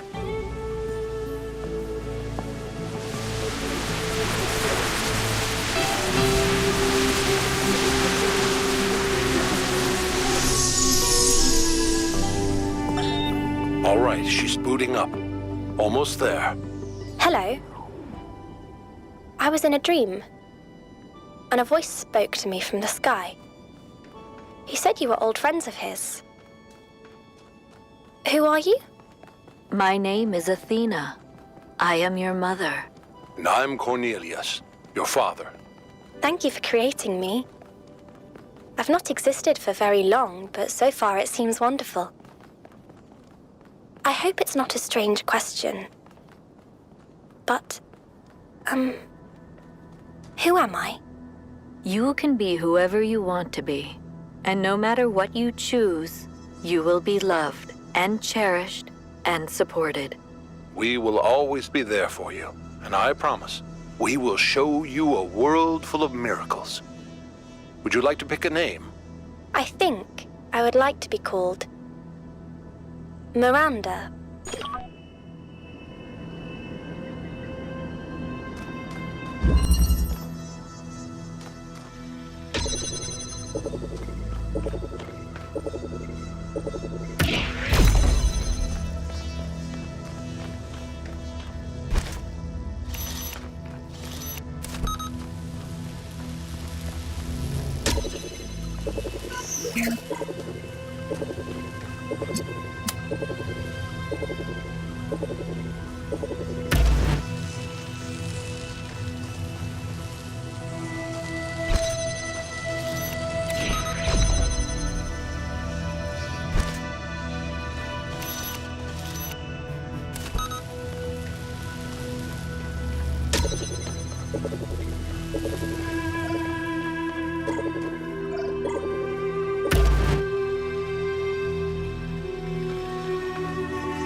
Mayor Hermanubis, what would you say is your impression of the expedition so far? I think Alcatraz has done a heck of a job under these very trying circumstances. What about the decision to free Prometheus? Freeing the Prometheus entity was a calculated risk. But if it leads us to Byron, it was certainly worth it. It is saving one of our citizens that must be our first priority, not this alleged theory of everything.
Congratulations, 1K. That was a hard one.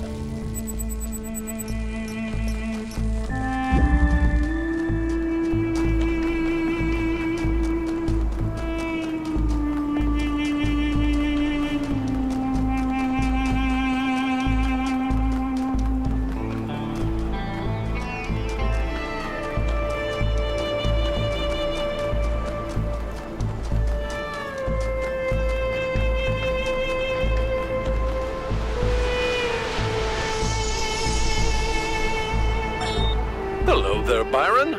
What can I do for you? I don't know if I got through to Athena. Things are going very wrong in this city, and she has to do something about it. Does she? Who else are they going to listen to? Well, I don't know. How about you?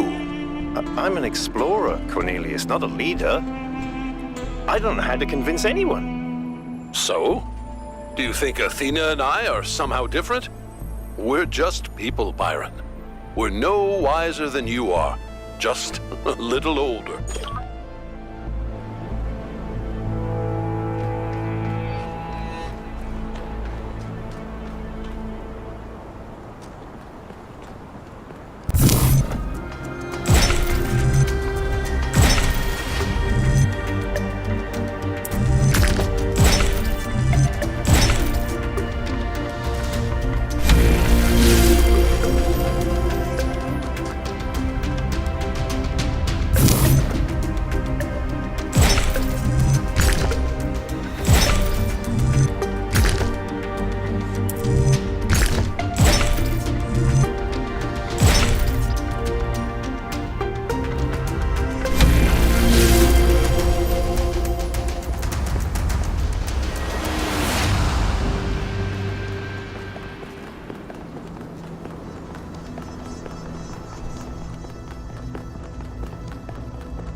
A long time ago, the Sphinx asked you about my story.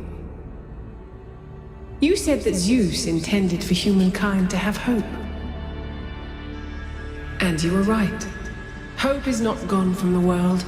Some small part of it still survives. But it is not in the flame or in these towers. It lives in the hills and the forests, in the rivers and the seas. You were given a world full of hope, creature of clay. It is yours to protect.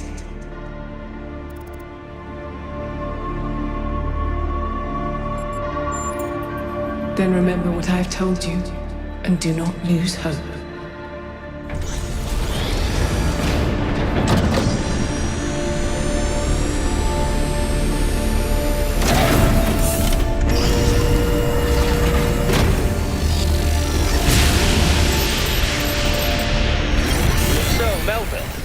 What do you make of these beams? Do they seem safe to you?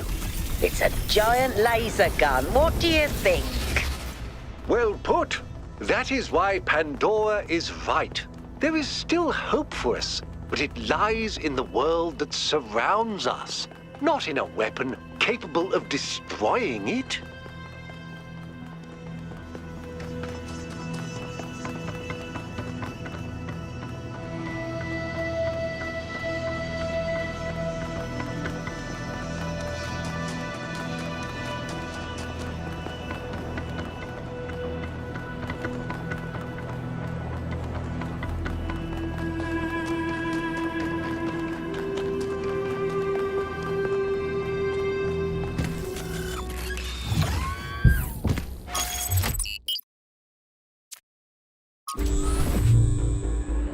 We're getting closer. I hope Byron is still okay.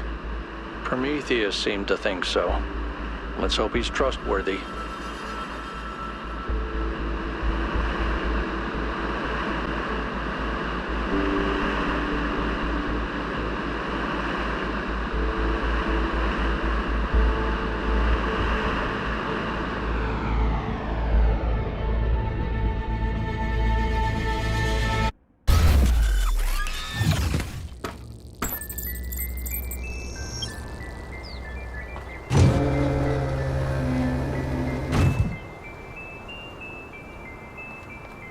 Another remarkable structure. But what can its purpose be? Actually, I can answer this one.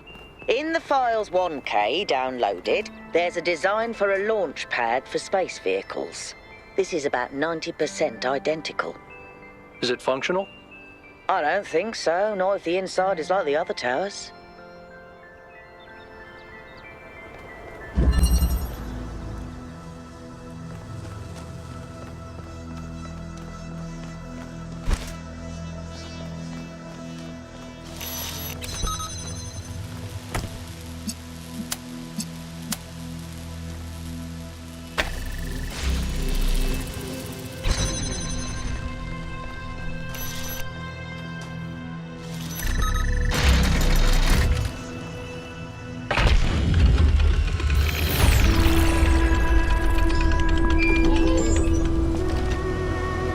In their notes, Athena and Cornelius called what they were doing the Noema Project.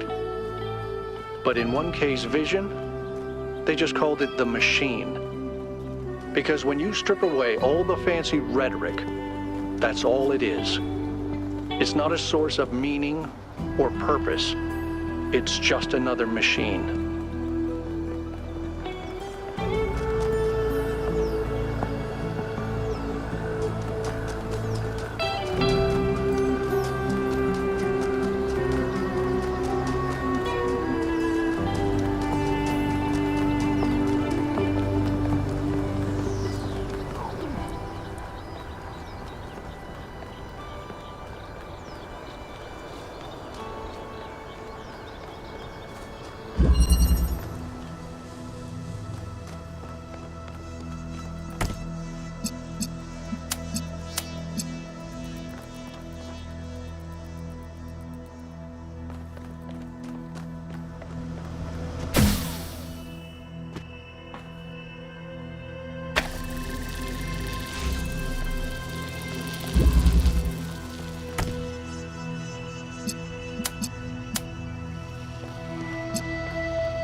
of it all is truly breathtaking. But is it a human scale? Or is it so enormous that it can only alienate us? Humans have always been happiest in small communities.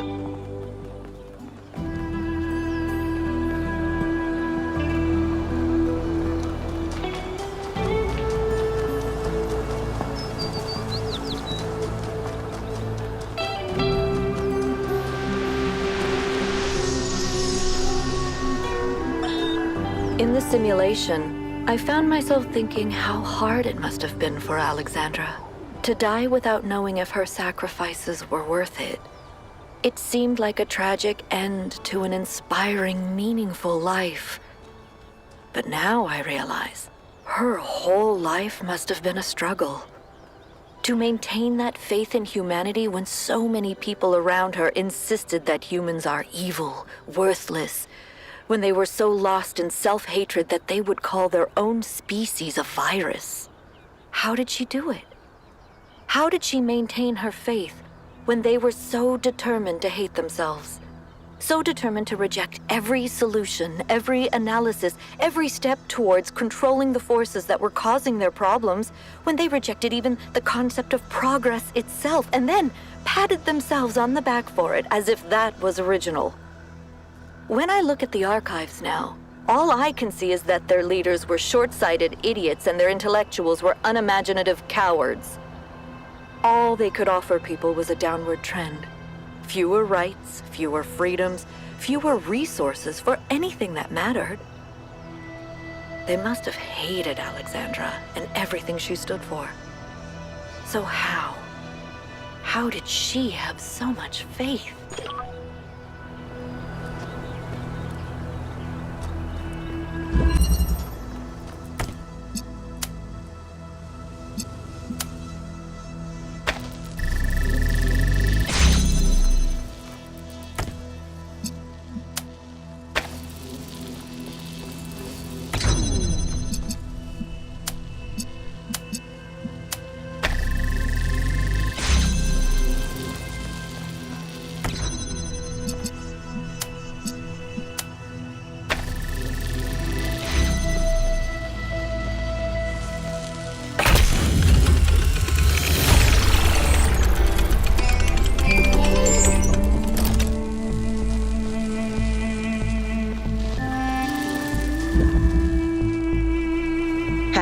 Wonke, I wanted to take a moment to talk to you.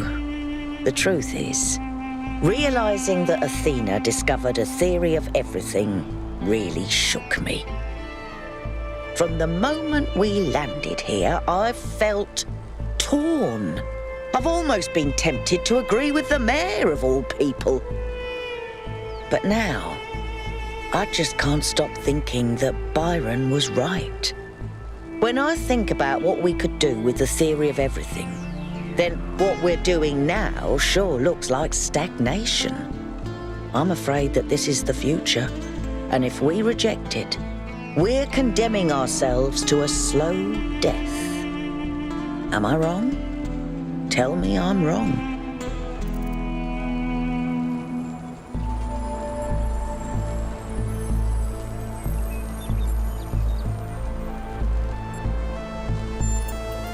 But why? Listen, forget about the dangers for a moment. Think about where we are as a society. We celebrated the day you were born as Completion Day. Completion! Does that sound like a living society to you? Or like we've just finished embalming ourselves? Life is not equilibrium. It's not balance. Life is progression. Life is a process that consumes and grows and changes. That's true, even for us. If we get scared, and people like Al or the mayor get their way, what happens then? We just sit there? I spend the next 100,000 years repairing the city as it slowly falls apart? That's a fate worse than death.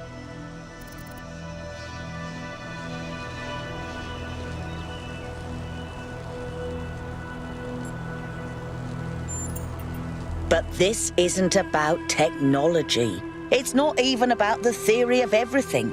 It's about us. How we see ourselves.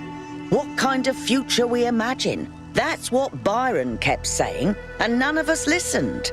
If we had, he might not be gone.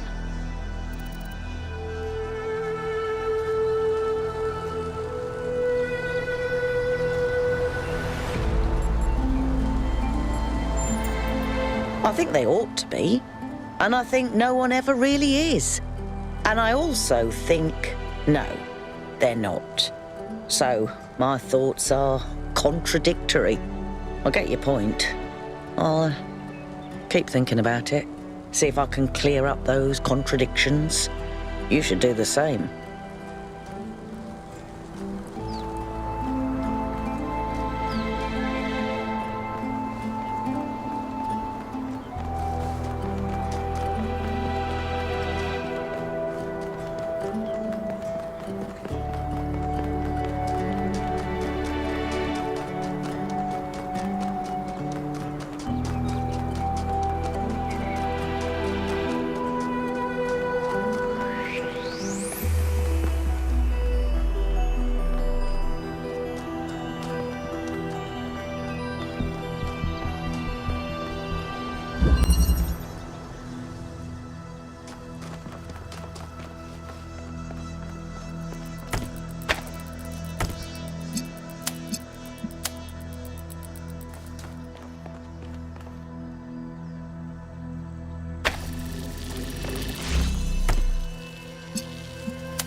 I'm not surprised that the Founder chose you, 1K. You're very much like her. Inquisitive, intelligent, and dedicated. But remember, intelligence by itself has little value unless it is ethically applied.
Solving puzzles myself, but watching you solve them is kind of fun.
Have you found any signs of Cornelius?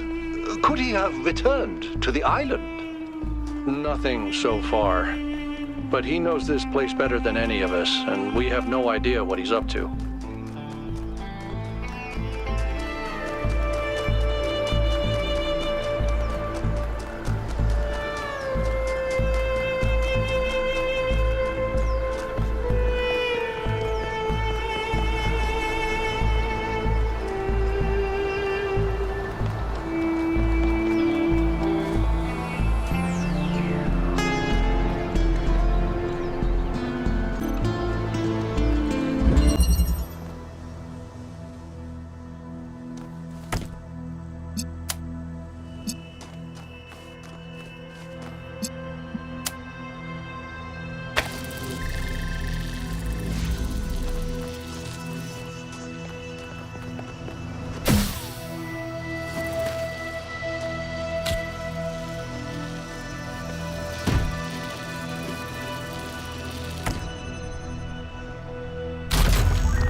I admire your persistence, 1K.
the myths of gods and titans. But as you approach the end of your journey, I will tell you the truth that all men fear. The truth that neither Pandora nor the Sphinx will face. There are no gods, son of man. There are no titans, no heroes to save you, no divine judge to weigh your soul against a feather. Nature has no will, and she is not your mother. There is only you, and the spark of the sublime that is your mind. As for myself, I never brought the flame to humankind as the stories tell. I only showed you where it was within yourselves.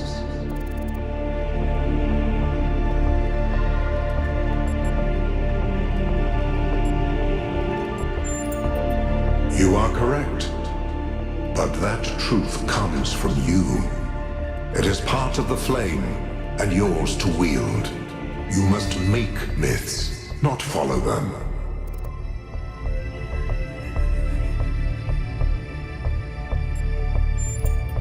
Perhaps, but do not think you can quench the flame within you. You may suppress it for 1,000 generations, but it will always return. As you freed me, so I will help you free your friend. When you are within Olympus, follow my signs.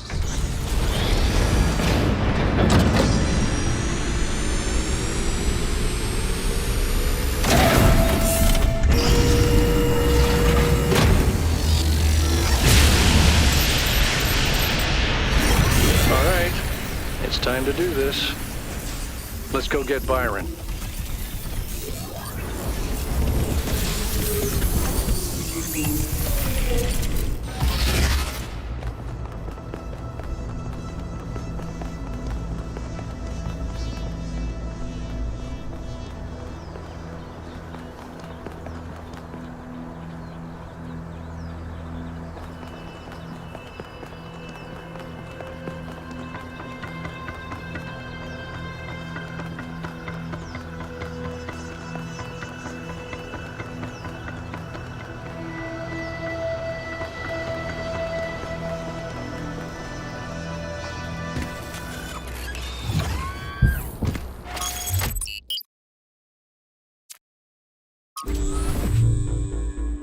Byron always called me a pessimist, but I don't think it's pessimistic to recognize our flaws, or to think the natural world is just as valuable as we are. If I was pessimistic, I wouldn't believe that we can turn our back on the old ways, or that we can find happiness in humility. But I do. I have hope, even if Byron could never see it that way.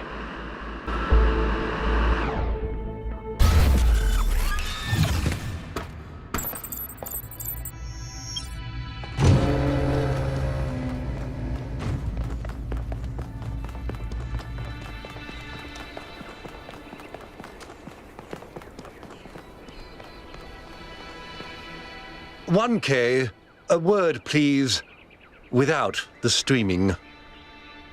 I'm sure you're aware that the situation in New Jerusalem is shifting. People are losing faith in the goal. You've had a part in that, and not only through your discoveries." "No, not at all. I would have had the same doubts in your place. In many ways, you're entirely right. Look, let me speak plainly for a moment. You and I both know that I exaggerated. I built a myth around Athena that does not reflect what she believed. But you have to understand, it wasn't really about her. It was about what the city needed. It was about keeping us together, invested in a common narrative. And it was about preventing us from going the way of our ancestors. Because temptation is real, and our flaws are still the same. A myth? but a necessary one. I'm not a fanatic or a fool, 1K, although I sometimes play one. I'm just trying to do the right thing. I know I can't stop you from trying to save Byron, but what's in that pyramid could destroy everything I've tried to build.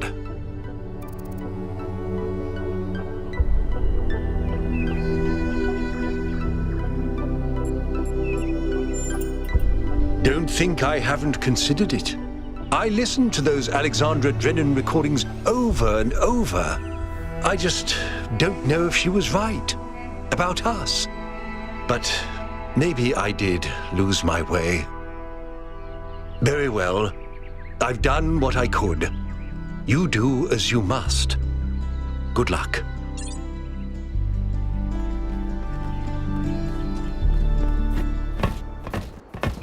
Let's go. You're coming along this time? Yep. Well, what about protocol? Screw protocol. It's Byron.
Follow my sprite, and it will show you the way to your friend.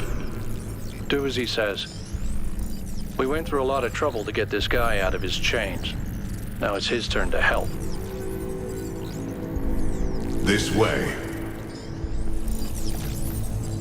You must free him. He cannot free himself.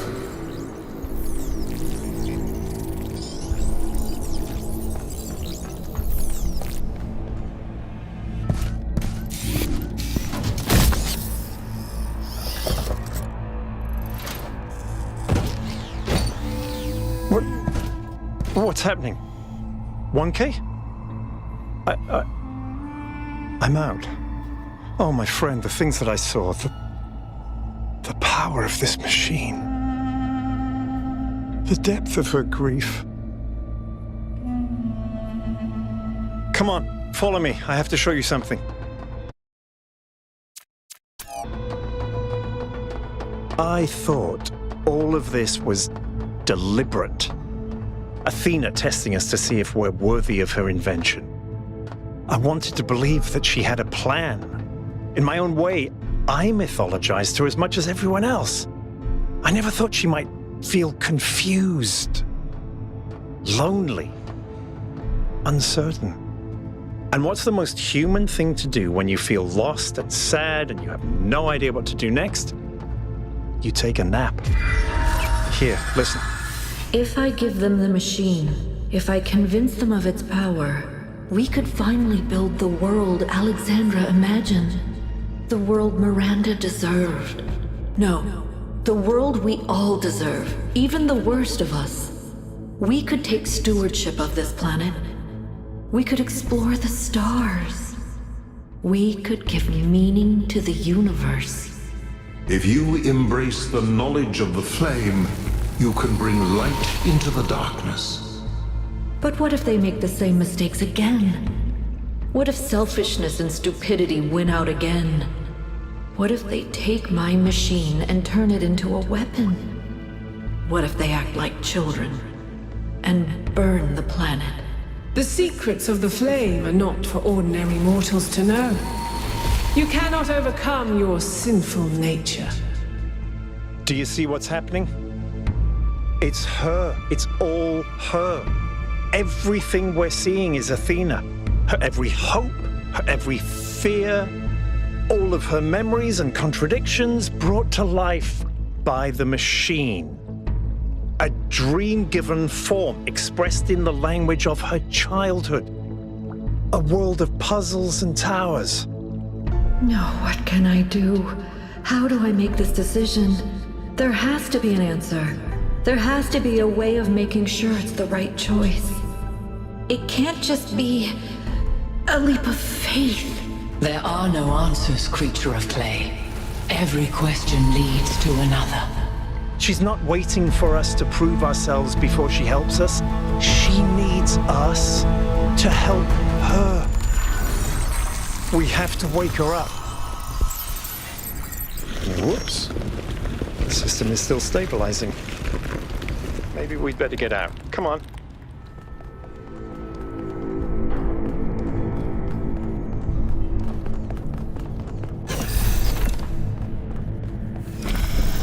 No! I cannot allow this. Uh-oh.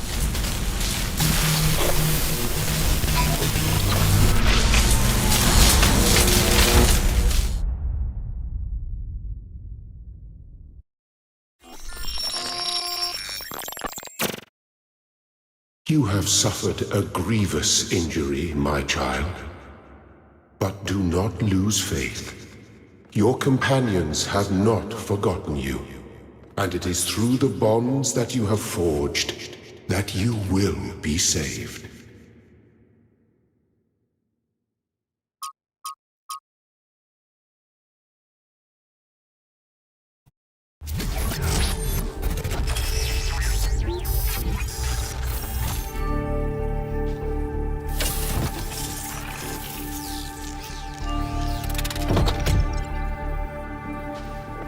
Welcome back to the land of the living. For a while there, I thought we might have to reset you. We think you and Byron got hit by some kind of energy discharge, knocked both of you out. Alcatraz, Melville, and Yakut went looking for you, but you were hard to find, and even harder to fix. It's been several weeks. He's fine, don't worry. A lot has changed. While you were asleep, the idea of the goal cracked and then broke. People decided they wanted change. They wanted the ideals of Athena, not the founder. A better world of growth and exploration, but without the mistakes of the past. And so they turned to Byron, who never wavered in his beliefs. He's mayor now. The question is, what do you plan to do now? And what about the theory of everything?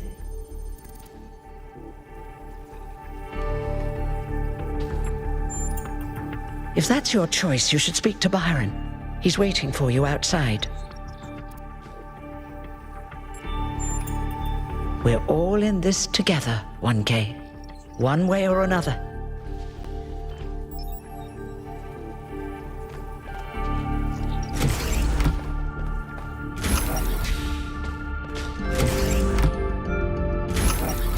Hello, 1K. It's still strange when people call me that. You know, it's funny. Asking you to come along on the expedition was an impulse, but it was probably the most momentous decision I made. You changed everything. But the story's not over yet. We do. She gave everything she had for this city. And I don't think any of us really understood it. Not even me. We all tried to turn her into a prophet when she was just a human being.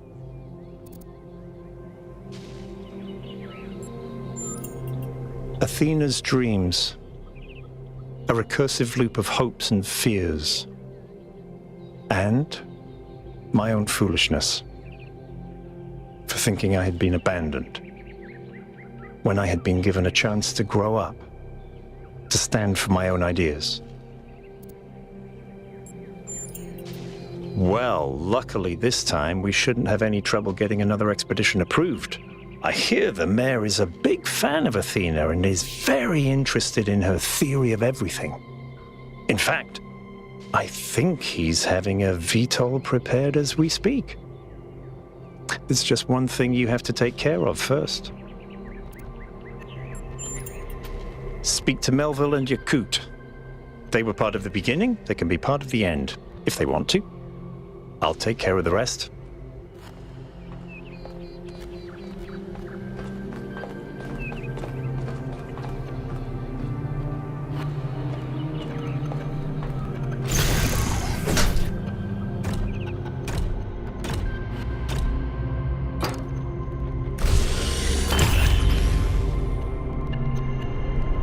You're going back, aren't you? We are. We can't leave Athena trapped. But you're not going to shut the machine down, are you? No. Then let me just say this, okay? I understand what you believe in. I really do. I've always respected your vision of the future, Byron. It's beautiful. It's moving. But just consider that maybe there is another way. A way that is more humble and maybe less exciting, but no less beautiful. Just consider that maybe that machine doesn't have any answers for us. None that really matter. We don't need a theory of everything to be happy. It was never just about happiness, Hal. But thank you for your honesty.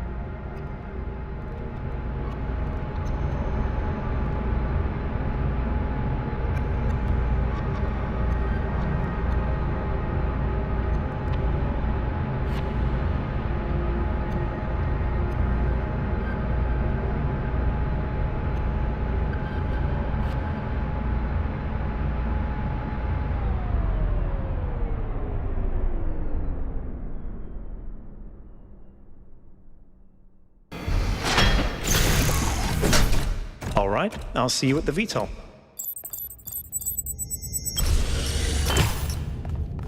Things are finally getting better.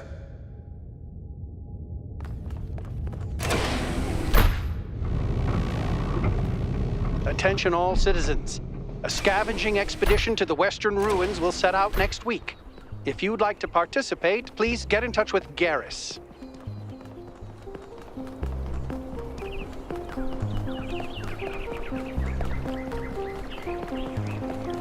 Hey.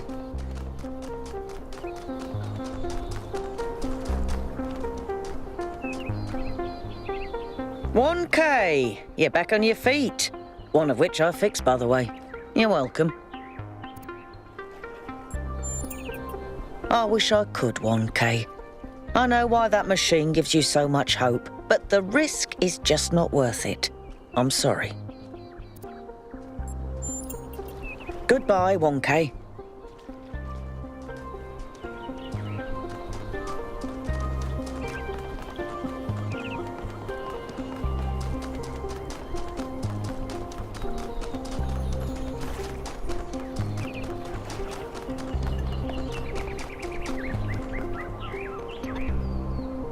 I'm really glad you made it, 1K. For a while, I really thought even Neith couldn't fix you. Yes, I thought about it a lot, but we need the theory of everything. We can't keep hiding from the future. We have to have a little faith, not in technology, but in people, in ourselves. All right, I'll get ready.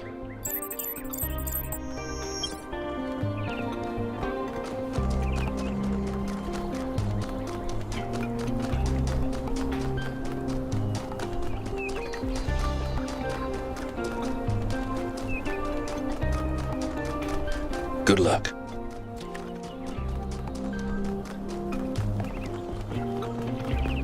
Hey, 1K.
I'm glad you're here, Yakut. I wish Alcatraz and Melville could come too, but they believe what they believe. 1K managed to convince me, so maybe in time they'll change their minds. I hope so.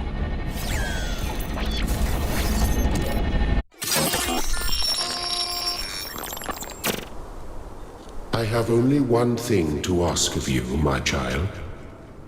When at last you find yourself before Athena, be gentle to my old friend.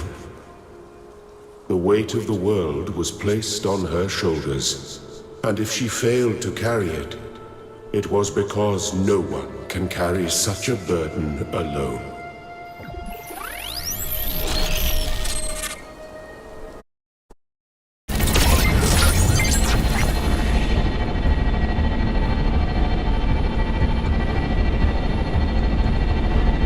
All right, 1K, you're in charge now.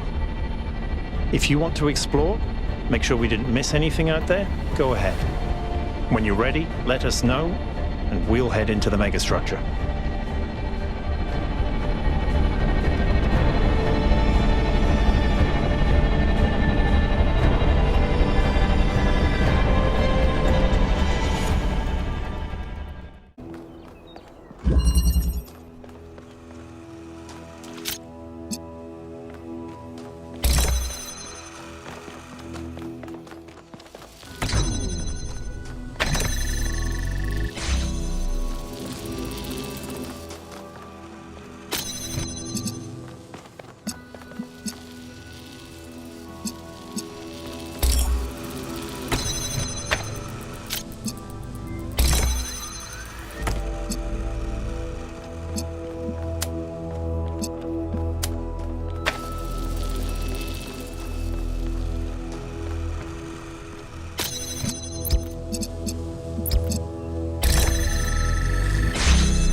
1K solved all the puzzles in this area, but nothing happened.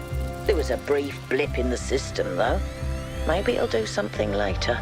There has to be some sort of point.